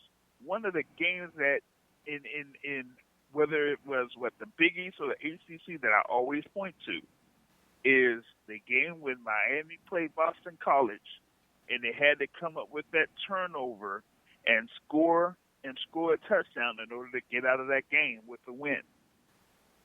And Miami was one of the best teams of all time at that point. Every team has those type of games. Every team does. And that's the thing that like folks got to understand. Like every team has those type of games. But to that thing about Wake Forest, no. I just couldn't. I couldn't let that slide. Not when I'm like, when has Wake Forest really competed against anybody in the top tier of the ACC ever? Well, at least not ever, but I'm saying like what, in the past, 10, 15 years? When the last time that they competed for an ACC championship? Does that matter? Okay. We're not talking about an ACC championship, really James. We're talking about like one game. One game. What Kevin was saying, okay. and I agree, is Wake Forest is a trap game for Clemson. I agree with that. They're a trap game. Wake Forest has a bye week. No, they don't have a bye week before. They have Virginia Tech the week before at home. Then they have Clemson at home. Never mind.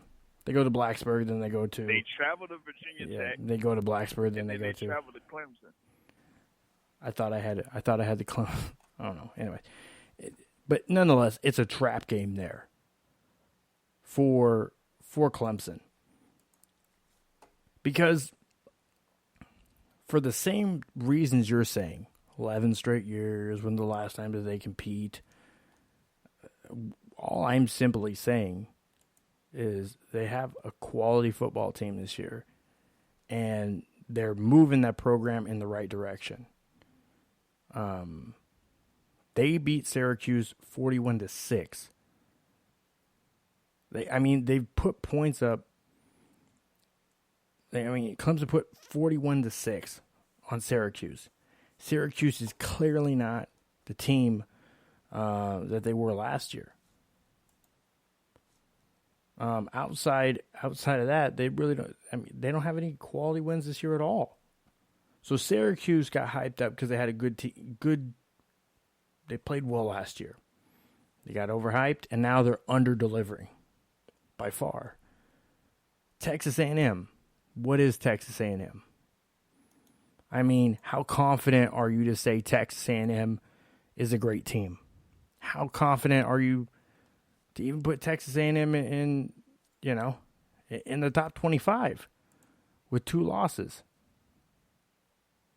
After seeing how mediocre Auburn has played each week, they got by Texas A&M. They should have lost to Oregon. What can we say for Texas A&M other than they've lost to Clemson, they lost to Auburn. Texas A&M had a game on their hands and nearly lost to Arkansas, who has been very terrible this year. Up until, putting in Sparkle, who I like. He's a Texas A&M transfer, so maybe he has some advantage playing there. I think he's a quality guy for Arkansas, but I don't know why he wasn't in there to begin with. But nonetheless,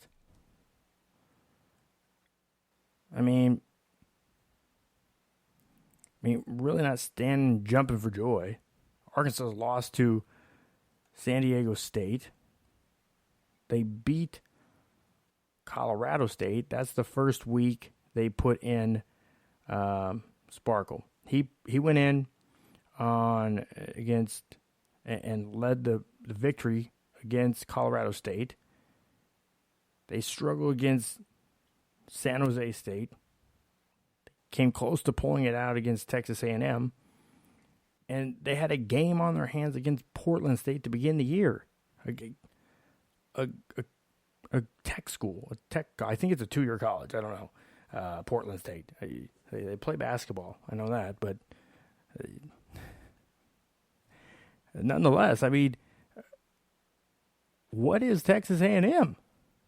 Arkansas isn't anything to write home about. Texas A&M has been a middle of the road.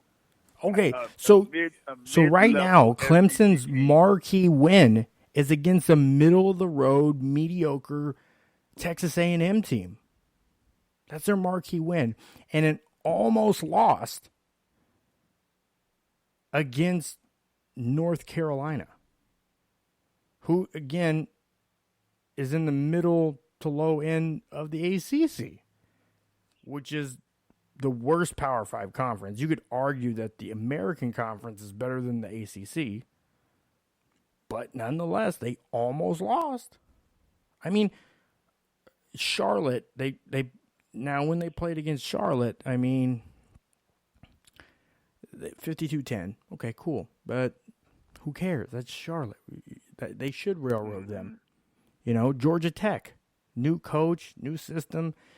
They should railroad Georgia Tech. I think everybody is. I think Georgia Tech is just the team that's getting shat on this year. You know, now they're going to go against Florida State. I think with Hornibrook in this weekend, Hornibrook makes Florida State look like a different team. I said they should have been starting Hornibrook from the beginning of the year. Ever since he's came in, they look like a much different team. Clemson's favored to win this game by a lot. As far as the percentage of chance to win. But Florida State put 31 up on NC State, held them to 13. Put 35 up on Louisville. Put up 24 in a loss to Virginia. Again, a 31-24 loss by a score. Oh, you're talking about Florida State? I'm talking about Florida State. They go to Death Valley this weekend. Front running in the majority of the games that they had, they were leading against Boise State. They were leading against and is anybody excited about Florida State? Seminole fans aren't even excited. But you saw that game that they had at home. I've watched anybody there. I've watched a part of or all of every one of Florida State's games this year. What I'm telling you, with Alex Hornibrook in there, they can compete. He's not going to go out there and razzle-dazzle and look magical, but he will compete. I think Wisconsin would be better this year if Hornibrook would have stayed. But he transferred out to Florida State, and with him there, they have a chance against Clemson that's on the road. Clemson is literally showing that they're struggling this year. They are not doing what they did last year. Losing that defensive line has made a difference. And with Trevor Lawrence not playing up to the same level as he did last year, it's, again, I'm not going to say he's not good. He's good. But he's not doing what he did last year.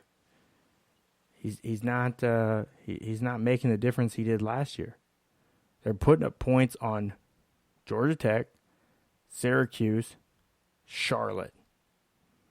Who they have not put many points up on is only scored 24 against Texas A&M, which we both agree is mediocre, and against UNC, again, mediocre. Florida State has a better defense than probably both of those teams. They have more talent. I mean, can't count Florida State out in this game. And again, as down as the ACC is, Clemson, although being more dominant, being better, is not showing that they're significantly more dominant. Let me tell you, Clemson has been right there on par with Alabama, with Georgia, with recruiting.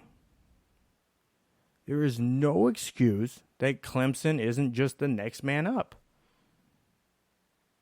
The fact is Clemson is not executing like they did last year. I don't know if there's fatigue on their end. Maybe last year winning in the fashion they did, they've gotten more lax this year. They're struggling from that championship hangover. I don't know. I can't tell you. I'm not that close with the program. This turnover is from the eye test. The turnover is what we've talked about earlier, especially in the trenches. We know that Clemson's defensive line, 4 players in the first round of the NFL draft. They still have good players that are still there in the defensive line, but it's not the level that they've had, for the last 3 or 4 years. Like the guys that they had there, Dexter Lawrence and the other guys that were there, they've been the starters at Clemson pretty much for 2 or 3 years, the past 2 or 3 years. So they're basically getting a brand new defensive line that's starting. Because those guys that they had, Cleveland Farrell, Lawrence, and who else they had up there that was up front? I can't recall the other 2 players' names, but they've been there for at least 3 years starting. So the thing about it is that they haven't really come up with a consistent performance on defense that lasts for more than one game. Like you'll have that game against Texas A&M, and then turn around and have the thing where they play. First it's Texas A&M, then it's the game against Syracuse, and then here against North Carolina, they had a little trip up. But outside of that, we're gonna see what they're really made of, and they don't necessarily have that type of a game where they're really going to be tested. And that's the other thing, is that you can't say that Clemson has this weak schedule and then say, okay, Wake Forest is a test for them. Maybe, will it be a trap game? I don't know. Yes, they have a weak schedule. Depends on how they perform. No, I don't think that Wake Forest is ultimately up to that point. Wake Forest. Nobody. I mean, you make it sound like people think that Wake Forest is a top 15 team in the country. Right now, they look like they belong in the top 25 with the way that they've been playing. Right now, they're ranked in the top 25. Okay, that's fine. Then it's fair. It's fair to say that. But what all I'm saying is there's a trap. It's a trap game. That's not ranked. I'm just saying it's a trap game. They're better than you and everybody want to give them credit for. I'm telling you this because I've seen 3 of their games this year. Kevin's watched all of them. So based on watching the games, they have potential. Clemson should not overlook them. Clemson should not overlook Florida State. They shouldn't overlook NC State, where they travel to NC State, because NC State is a tough game for them. I mean, this is a perfect trap game for them. They got Wofford bye week, then they travel to NC State. Always a tough play. This is the last few years where they've almost stumbled up. Next, to me, that game is more of a trap game. Not really, because they're coming off Wofford. They're coming off Wofford. Wofford is not scaring anybody. Wofford isn't scared of Wofford. Right? Wofford's getting a paycheck. They don't care what happens. You know, they might go try to ball out there. The guys that are trying to ball out there for Wofford are the guys that are trying to get looks that are juniors, seniors, and, 6-year guys that are trying to have an opportunity to transfer to a bigger school or get seen by the Senior Bowl or the Shrine Game, or get some notice from scouts. That's what those guys are doing in that game. They're trying to ball out in that game for themselves. Wofford's not trying to win that game. They're trying to ball out in that game so they get noticed. That's what Wofford gets out of that game, is notoriety for individuals. That's it. NC State, basically they're coming off a bye week, glorified scrimmage against Wofford, and heads to NC State. That's always a tough game. So it's a drain. Then they come back home against Wake Forest before playing against South Carolina, a rivalry game, a team that up till halftime was right toe-to-toe with Alabama. So, again, Clemson so far this year hasn't shown anything that they're going to compete toe-to-toe with Alabama. So, like I said, Wake Forest is a potential trap game for them. I think with having Wofford, they'll have more time to prepare for NC State. And they're going there. So, it'll be a drain, but they'll be more prepared for it. And then they come back home against Wake Forest. Again, the Wake Forest team that's a much improved Wake Forest team. So, I mean, again, nobody is saying that Wake Forest is this grand opponent, that they're like some sort of equal. Clemson isn't playing up to where they were the past few years, and Wake Forest is playing better. I mean, last year, Trevor Lawrence threw for 175 yards against them last year. Etienne ran for 167 yards.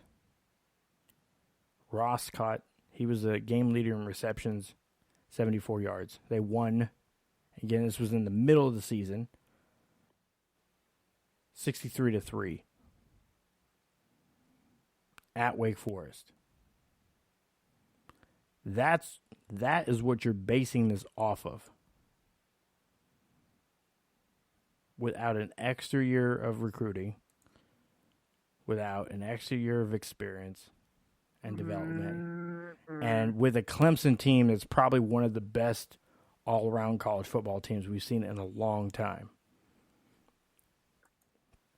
Wake Forest also, I'm pulling the schedule up just to be sure. Pretty sure they played.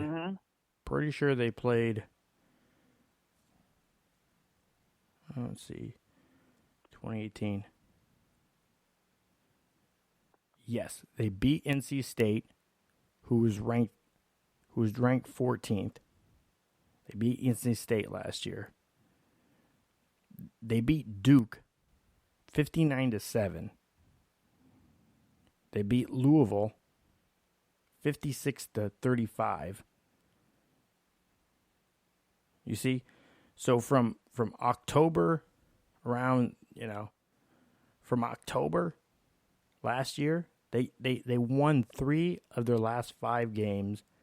They beat Memphis in the bowl game 37-34. Quality Memphis team. So they won 4 of their last 6 games. Now heading into this year, they're continuing on the same trend. They've won 10 of their last 11 games. Or 10 of their last 12 games. That's pretty good. And against a guy that has a pro prospect quarterback in Utah State, against a UNC team that was hot and came very close to beating Clemson, and a Boston College team that seems to be sporadic and all over the place. Now they're up against... we'll see what they do against Louisville. These are the facts. I'm not hyping them up. I'm just trying to, bring in the aroma of reality. People just want to sell people. You just want to sell teams short. I see what you're trying to do there, but it's. I'm having a hard time gathering that a team like Wake Forest, even with what you said about them winning 3 of the last 5 games last year and winning 5 straight right now, that they are going to compete with Clemson. No, I'm not saying they're going to compete with Clemson. I'm saying for one game. For one game,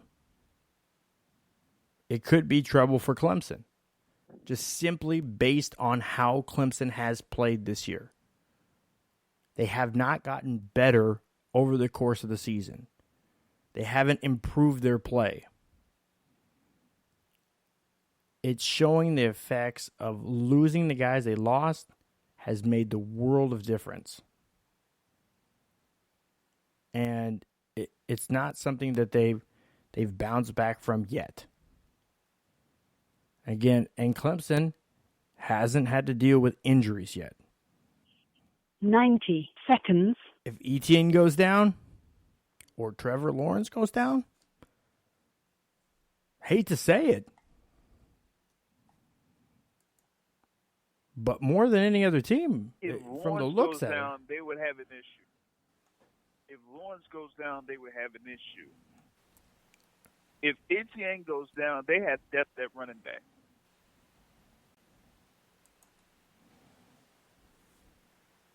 $60 seconds. So that's my thing. But no, I get what you're saying. Hey, I've said what I've said about Clemson. I've said what I've said about Wake Forest. We got like some other, key matchups that are coming up that are happening this week. We spent 15 minutes on Wake Forest Clemson. On Wake Forest and Clemson. All because you couldn't understand that Clemson is not trash. Or Wake Forest isn't trash. And Clemson isn't as gold as you hope they were. You know what my point was. I get your point. 10 seconds. Laughing about it. You laughed so. You made it sound like saying that. Forest was trash. I was saying that from a competitive standpoint against Clemson, they're not going to compete. They can for one game, but that's the thing is they can for one game. They don't, not over time.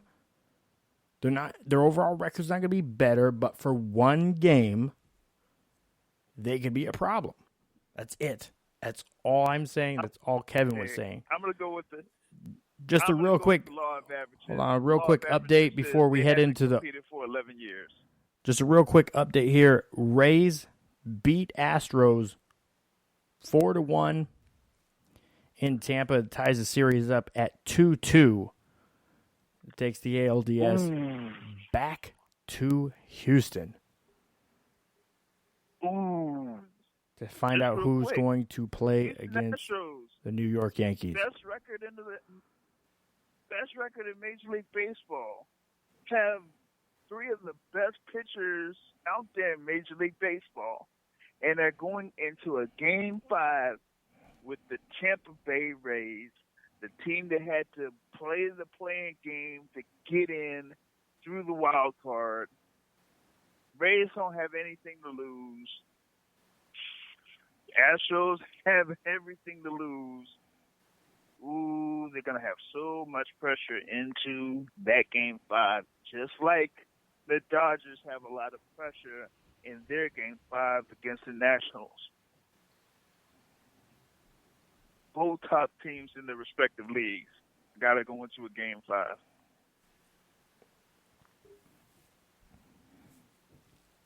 See, this is what I'm talking about.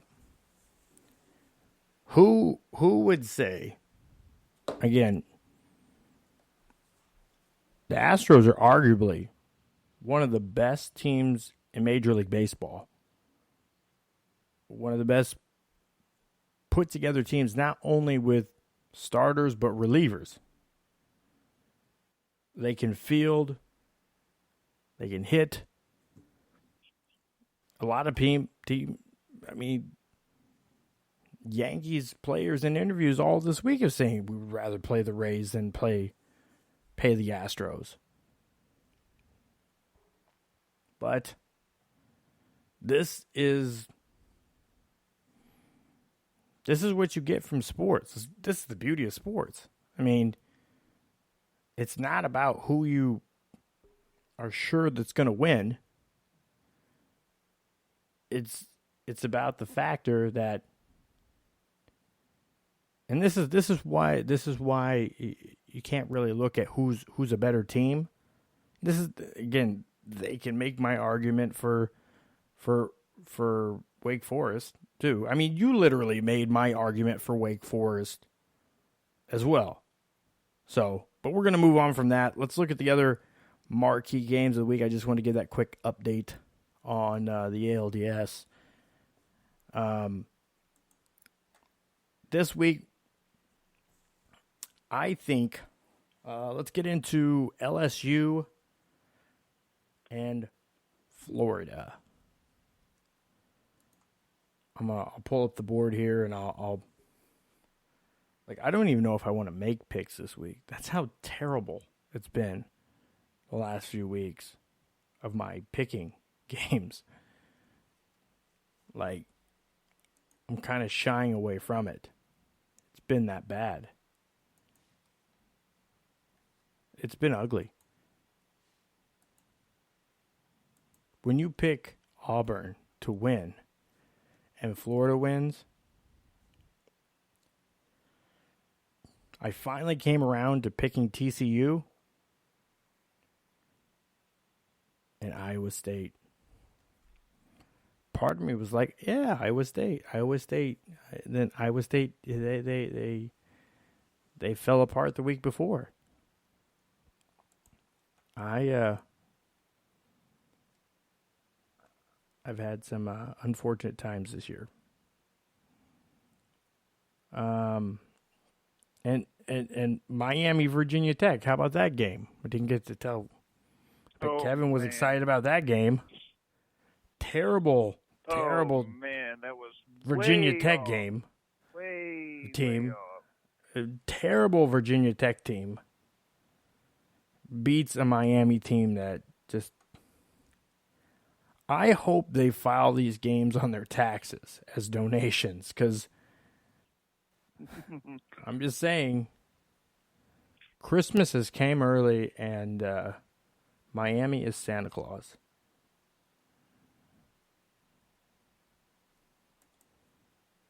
Virginia should win this game outright. Virginia has looked solid. When I was putting together, let me see, I got it here. I have Virginia. I have them ranked 18th in my poll.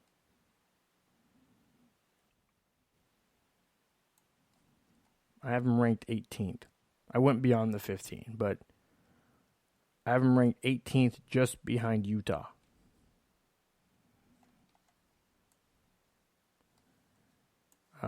They beat Pitt. Again,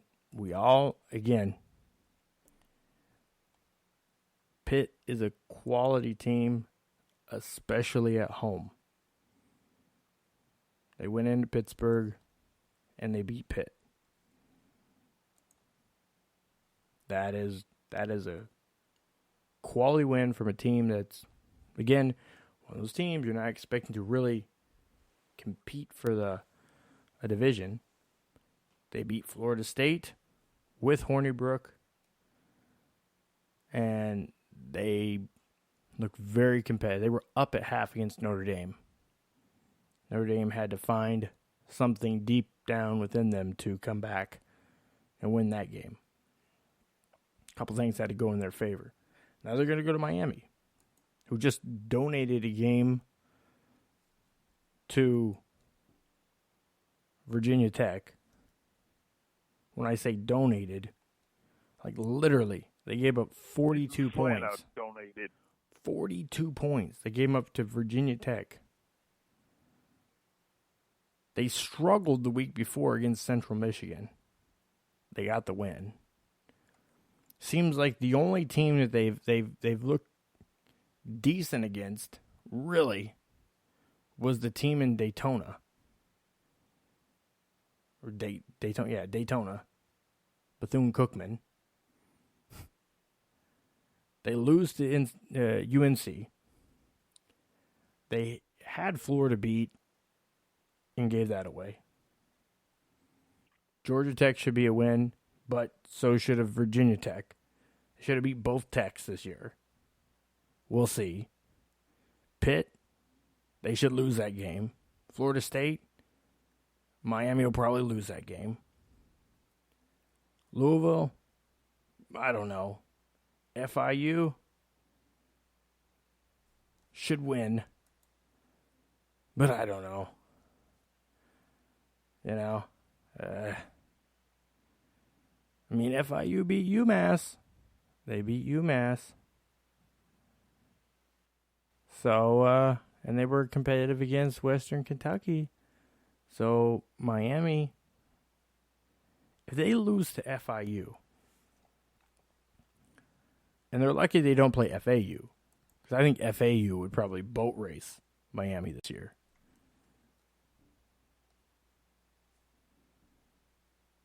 I don't know. I'm so happy I'm not a Miami fan.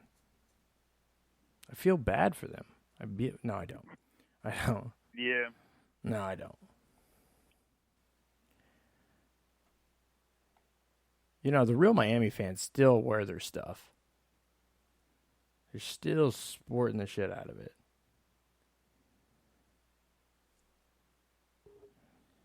But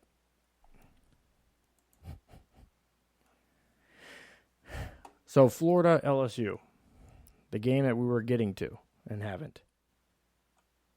What do you make of this game? Where do you put?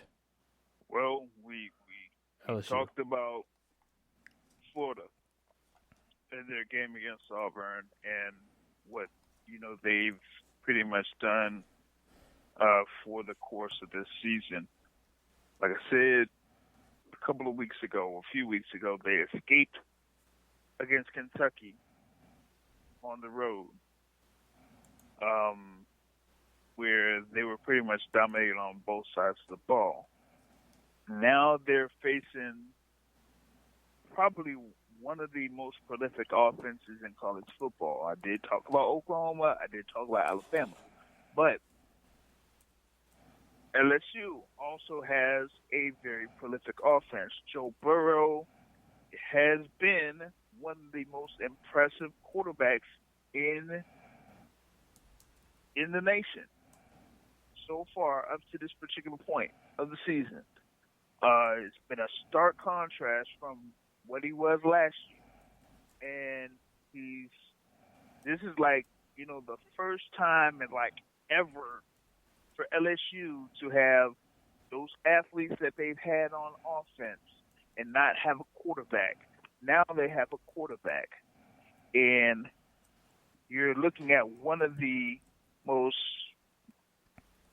hardest places to play on the road in Tiger Stadium in Death Valley over there in Baton Rouge.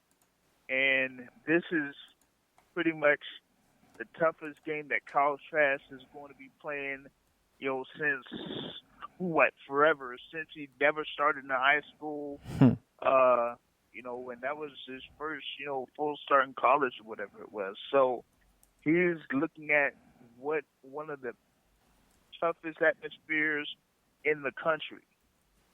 That's going to cause some problems for him. I don't think that they have really made an identity or formed an identity for their offense yet. So I have LSU. I gotta have LSU in this.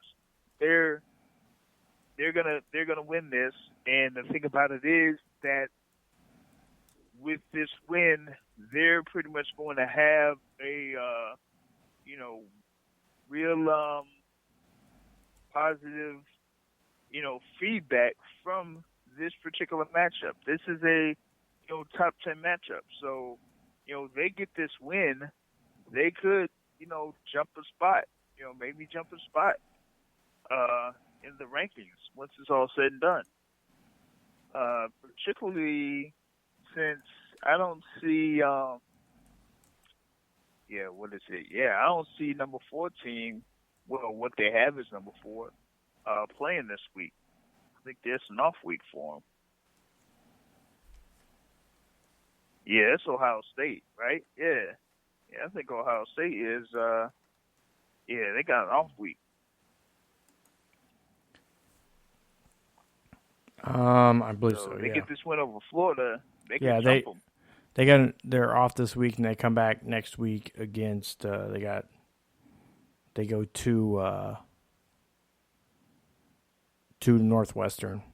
Then they got Wisconsin at home, Maryland at home, head to Jersey to play Rutgers, Penn State at home, and they go to the Big House to play Michigan. Home. Michigan's on the road.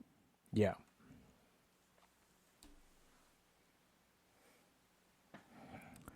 I guarantee Michigan is trying to win as many games as they can, but Michigan really, really wants to win against Ohio State. This is like if they had 2 or 3 losses going into that game, and could win that game, it would make the world of difference.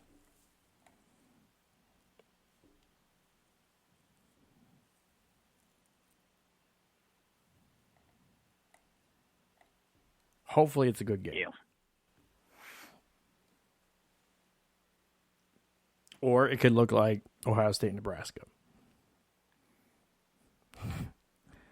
Because I don't think Nebraska. I don't think Nebraska and Michigan are far off.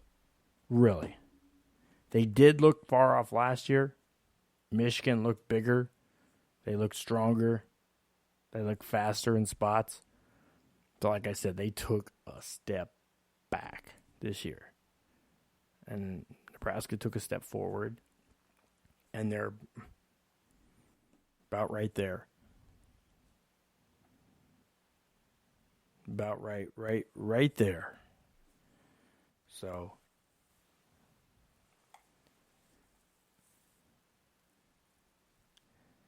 it is insane this season. It is insane. Because there's some non-conventional teams that are really playing well. SMU lost their coach, haven't skipped a beat. Baylor has just improved each year. They look decent. Herm Edwards came right in. ASU seems to be moving in the right direction. Minnesota is quietly making noise. Quietly. Virginia picked right up where they were last year. Utah right where they were last year. Oregon. You said Virginia? Yeah, Virginia. Virginia was ranked up there last year. Yeah, they're still ranked, but I gotta check them out too because listen, they might get that division. They might take that division. They're, they still don't have a loss in the conference. They have an off week, and they're playing. They got to play Miami. They're at Miami. They play in Duke, Louisville, North Carolina, Georgia Tech. Hey, man, if they're actually good, they could go through this schedule, man.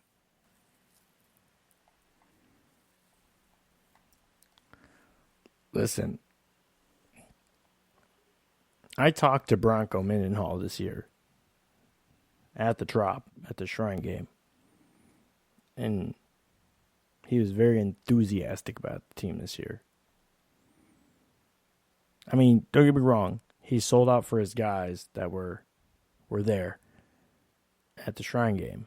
Mm-hmm. But he was realistically optimistic about coming into this year. And with the down ACC and the schedule he's looking at, the only loss right now to Notre Dame, I mean, if they win, they have to face Clemson. Win that side, and we'll see what they do. Again, we just discussed Clemson has not rebounded this year. We'll see how Clemson fares against Florida State. Mm-hmm.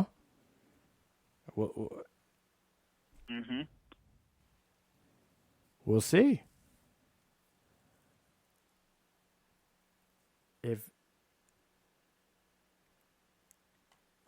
If these teams aren't able to pick up the slack and get it firing on all cylinders again, could be trouble. Could be trouble.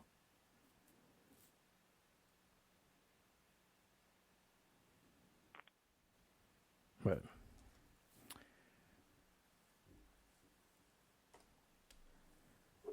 now, I was just looking at the top 10 AP and coaches poll,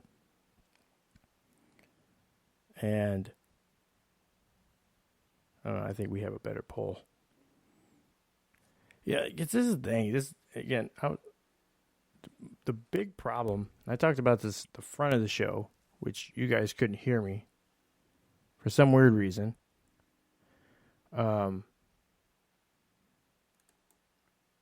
But the preseason polls really skew what we look at for the rest of the season. Because, just looking at them, like with our structure, both Kevin and I had Ohio State ranked number 1. You had them number 5, but with the points, they end up number 1. I had Alabama 4. You had Alabama 2. He had Alabama 3. I had Alabama the lowest.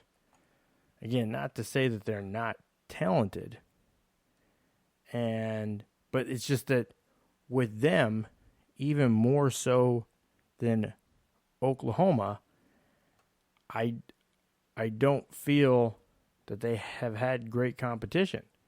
I know that was your justification with them at number 2, but I had them at number 4. I was just ranking mine based on what have I seen. Ohio State has been thoroughly impressive. I mean, they put 600 and some yards up on Houston. And, I mean, that is impressive.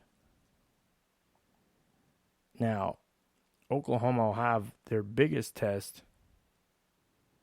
this week at the fairground in Texas. And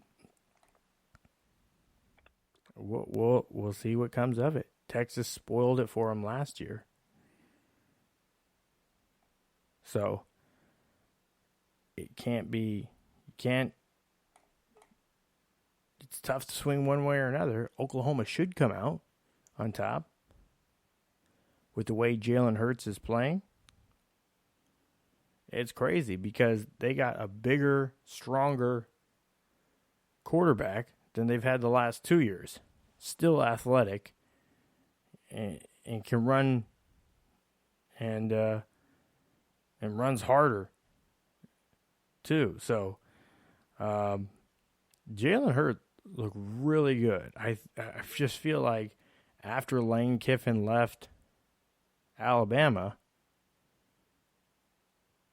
Jalen Hurts' chances of being more successful was kind of lost. And obviously this system that he's playing at Oklahoma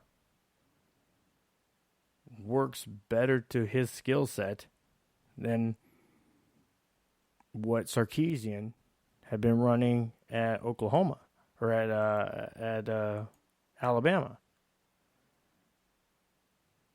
So as much as I know your argument against Oklahoma is they haven't played anybody, but they're in a conference where everybody plays everybody. They scheduled UCLA out of conference. That was a close game last year at home. And with Chip Kelly, you would expect it to be a bit closer of a game, a higher scoring game. Obviously, that hasn't worked out. Houston, that was a good game for a half. Third quarter looked like Houston, was making up for all the mistakes they were making in the first half. And they had some late points, but ultimately couldn't come back in the game. They got Texas Tech, who Texas Tech pulled off one last week against Oklahoma State.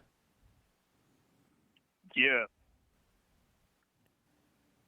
They beat Texas Tech. Again, Oklahoma State looks like one of those teams that was really underrated. Texas Tech only put up they had their 16 on their Oklahoma. Rusher. Oklahoma State did.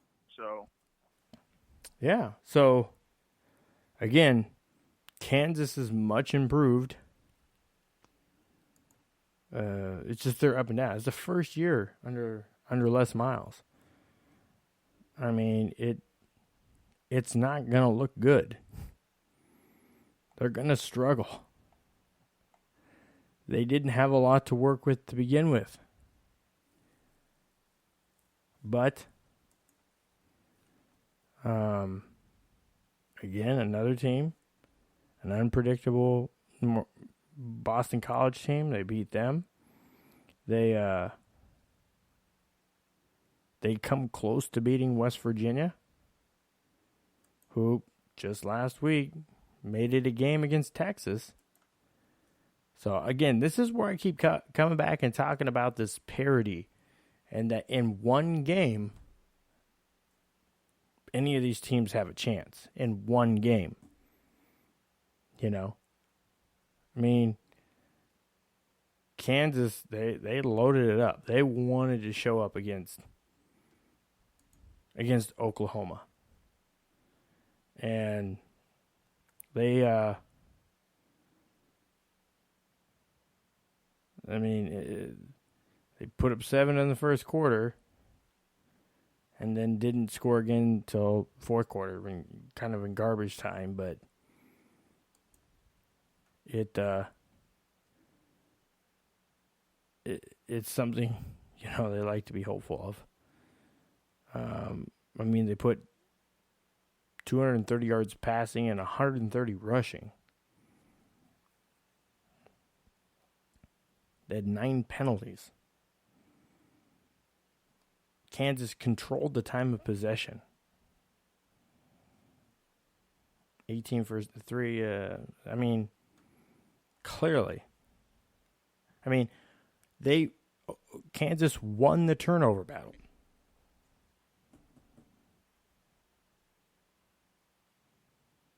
So, looking at bright sides of stuff,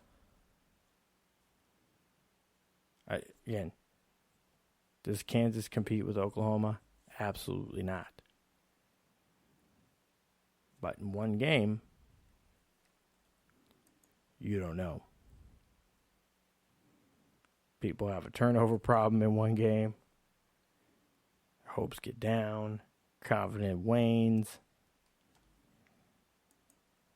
You have a team that beats a team it shouldn't. So,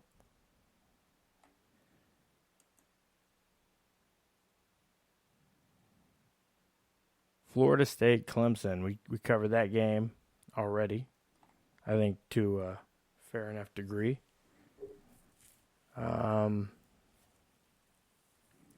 Virginia, Miami, Florida. All right. South Carolina, Georgia.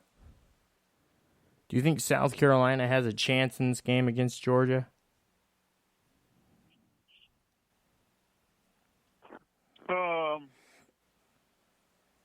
Well, going off of South Carolina's first half performance against Alabama, you'll probably think so.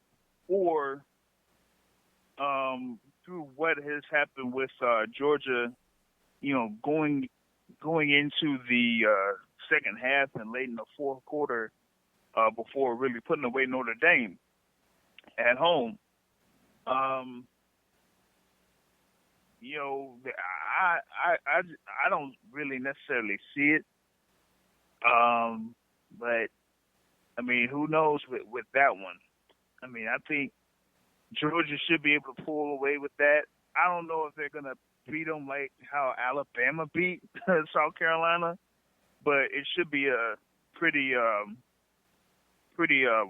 big victory as far as like point spread is concerned.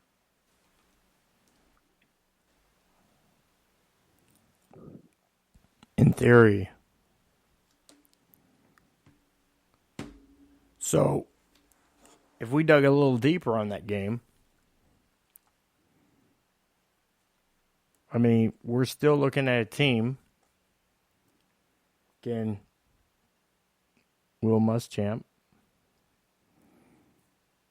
He's recruited a lot of these same guys. He knows what he's going up against. It's same kind of situation against Alabama. It's in Athens.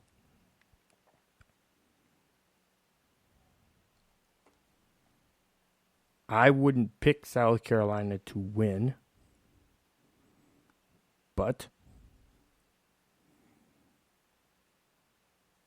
if Will Muschamp can get these guys playing like they did in the first half against Alabama, they got a shot. At least a puncher's chance. So, let's see here. One of the interesting games I see this week is Michigan State at Wisconsin.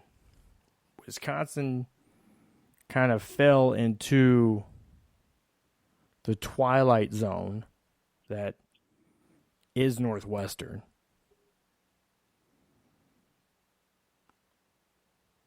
Michigan State has a quality defense They held, they only scored 10 against Ohio State, but they held them to 34. So, what do you make of this game?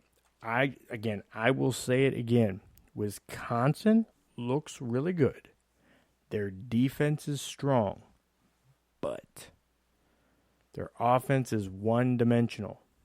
It's based all on the running back. Jonathan Taylor is their offense. That's the beginning and the end of it. They have some decent receivers, but Jonathan Taylor is the offense. Most of it. They have to figure out a way to stop him. They have very shaky quarterback play there. Like I said, they would have been better off this year if they could have got Hornibrook to stay. Not the case. They have to go with who they have. This could be a situation in previous seasons where I think it could be a stumbling point for Wisconsin. But this Michigan State offense struggles so much to score points. Lewicki is not as advertised. His backup, Lombardi, even worse off. They are struggling at the quarterback position. They have decent running backs. I like. Offensive line, I think, is solid. But without the quarterback, they just can't go anywhere. They can't push the ball down the field. You know, they are stuck in first gear when it comes to the offense. The defense does everything it can to keep them in games.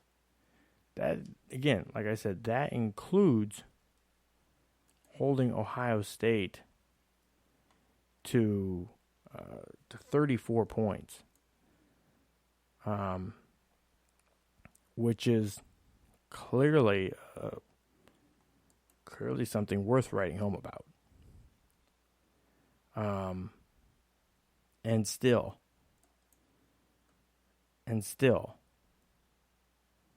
the score at halftime was 27-10. Michigan State didn't score in the second half. They couldn't convert third downs. They were 4 for 13 on third downs. You know,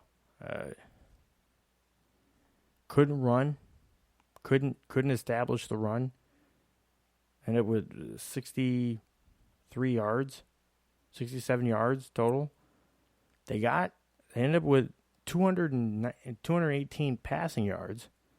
But again, they're trying to put that on a guy is really not shown up. He fumbled the ball away twice, lost it, fumbled twice, threw an interception.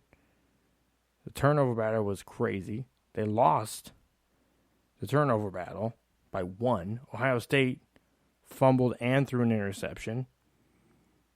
Ohio State also had 10 penalties in the game. But yet, still ran for 323 yards against this defense,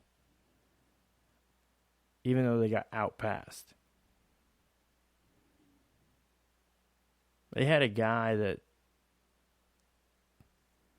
that struggled mightily this year, throwing 38 times because they couldn't establish run. They threw more times than they ran, but they just couldn't establish the run in the game. And the inept offense only was able to muster 10 points in the second quarter that lasted for the whole game.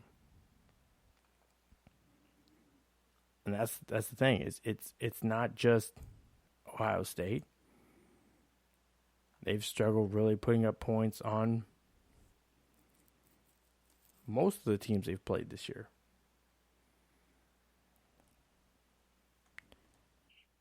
Tulsa, they put 28 up on Tulsa.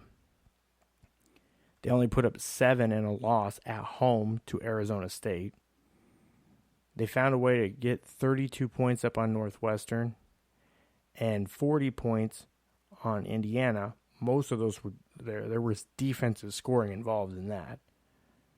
And only 10 against Ohio State. So Michigan State is in a worse off position, in my opinion, than Iowa is.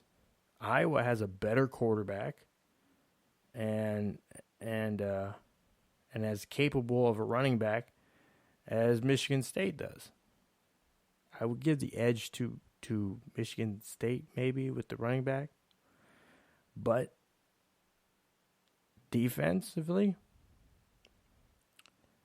Iowa State is better. Iowa is better. And now this week, they have to go into Madison to face Wisconsin. So I would say Wisconsin wins this game. Probably 31-10. 28-10, 31-10, something like that. I don't see, maybe even 6. Maybe they don't get a touchdown. Maybe just get 2 field goals. Like 28-6. And then Penn State at home, who can toss the rock around the yard. Illinois, they go to Michigan, to Rutgers, and the season with Maryland, who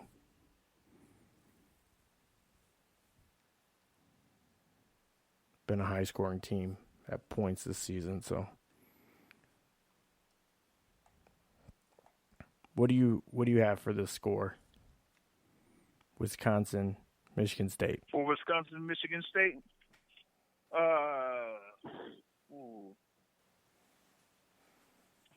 31-13, Wisconsin.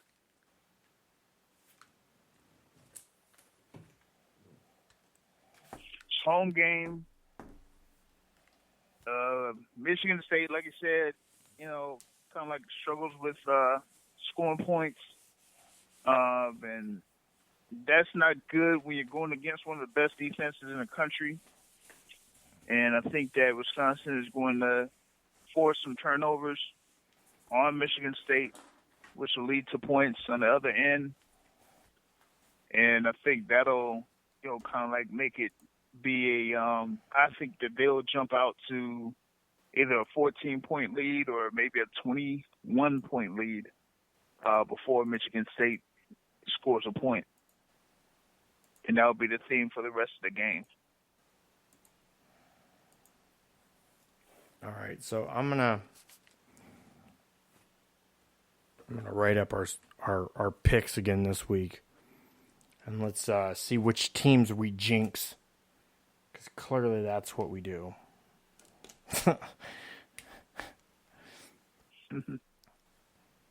Yeah, and I'm gonna post up the top 10 rankings for this week on the CHTonsports.com. So look for those rankings there on the CHTonsports.com. All right, Virginia, Miami. You got Virginia? Yep. All right, South Carolina at Georgia.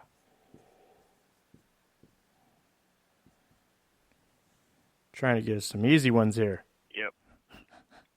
Yeah. All right. Yeah, it's Georgia winning that one. OU at Texas. Red River rivalry. Raggy.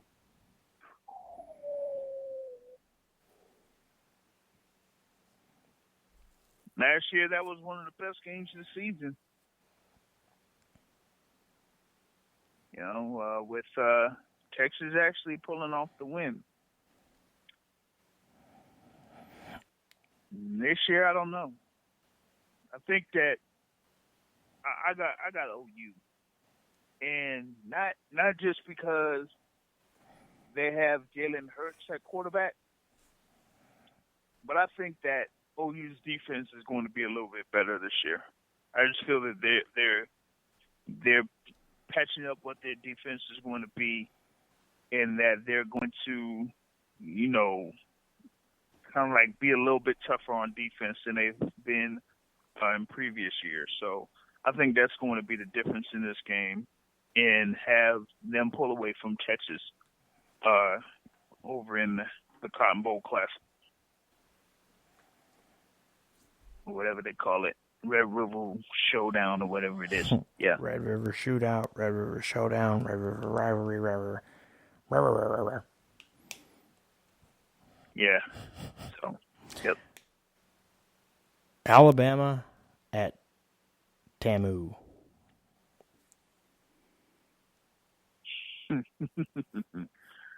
Alabama should. Oh man, this is. I feel like this is going to be a really bad game for Texas A&M. I don't know why, but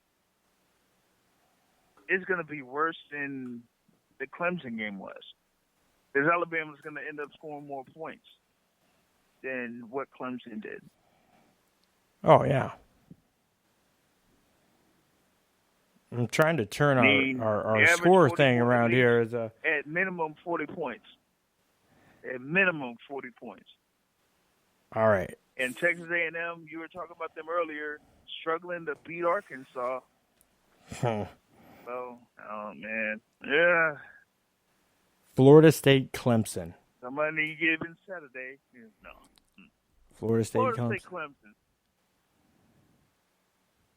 Are you on the bus with Willie? With your Knowles?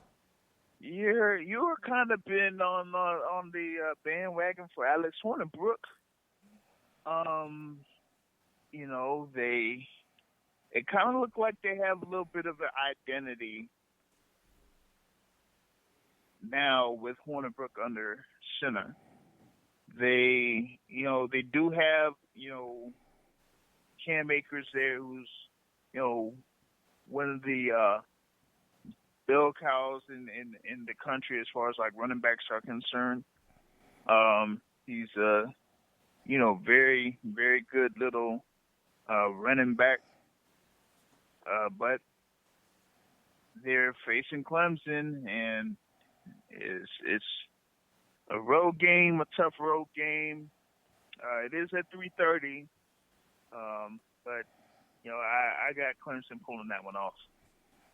All right, that's going to be my upset pick of the week because like Wake Forest, I have really nothing to lose. So why not? Why not? I'm going to stick on that Hornibrook bandwagon. All right. And you already said Wisconsin. We both have Wisconsin winning that game. Yep. Cincinnati at Houston.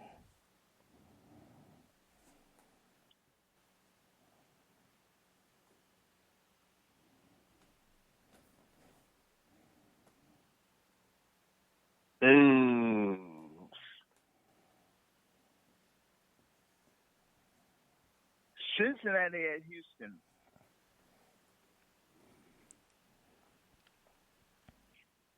Oh, Cincinnati. I forgot, I forgot about Houston and their situation De'Aaron King ended up sitting out. He's going to redshirt. Yeah. I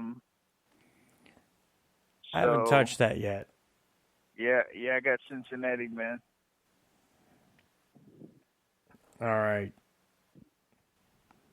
Wazoo, Arizona State, in Tempe. Arizona State. Iowa State at West Virginia.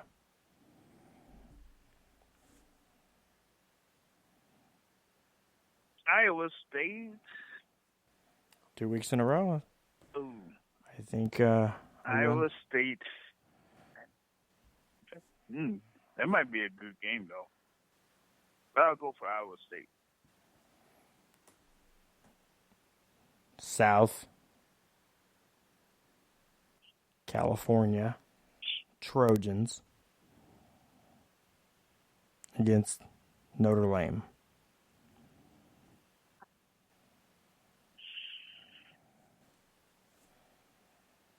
I'll go with Notre Dame.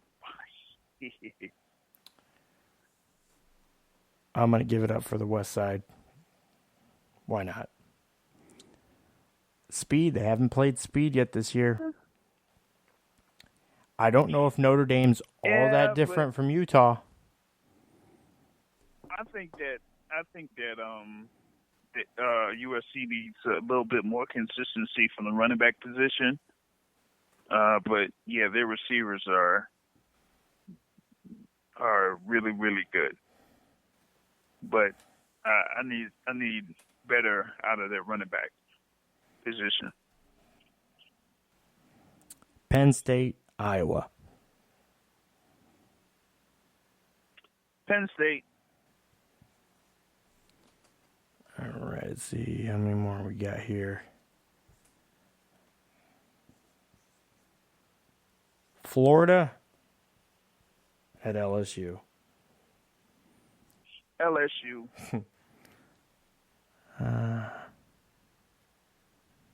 All right, last one.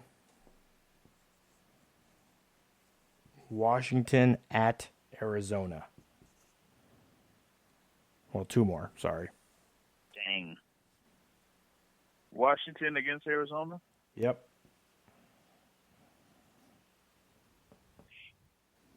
Arizona. Yeah, Arizona. I'm going Arizona. I'm going to do it. I'm going to go Arizona. All right, where is that game I was looking for?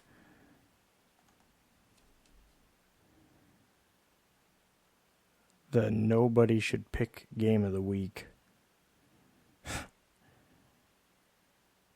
Where'd it go?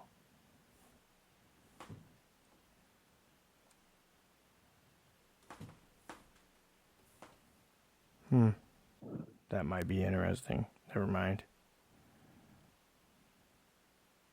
I was going to say Colorado, Oregon, but that actually might be a good game. All right, the nobody. Well, actually, Texas Tech Baylor should be a good game, too. It's too many. It's kind of some decent games.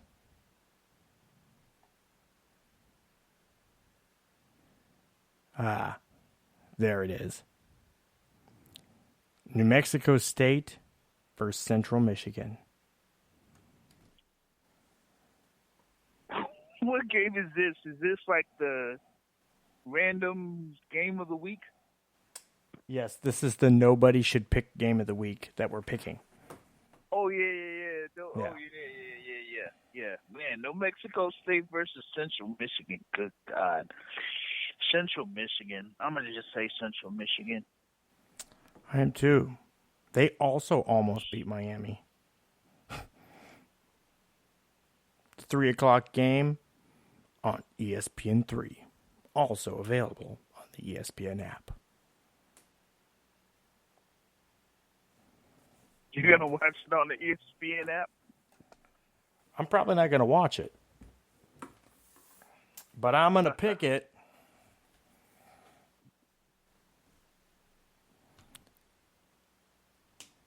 Did you see? Did you catch the Oregon State UCLA game last week? High scoring game. I picked that. That was one of the ones I got right. I caught that. That was one of the ones I got right. Yeah. I'm gonna go back and I'm gonna gloat about that.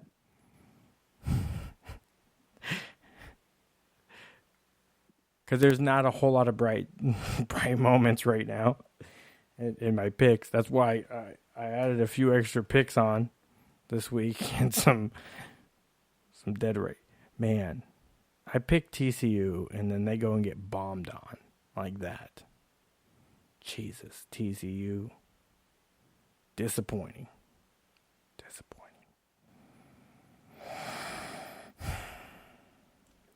Anyways, the final score was Oregon State 48, UCLA 31.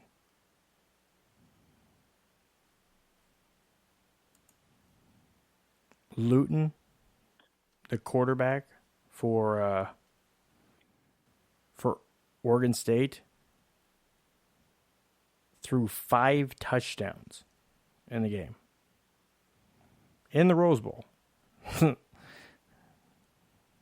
5 touchdowns. And they passed for 285 yards, rushed for another 163. They actually were outrushed in the game, though they were not outscored. They started off quick. Yeah. They led at half 27-10. And then it was like score for score in the second half.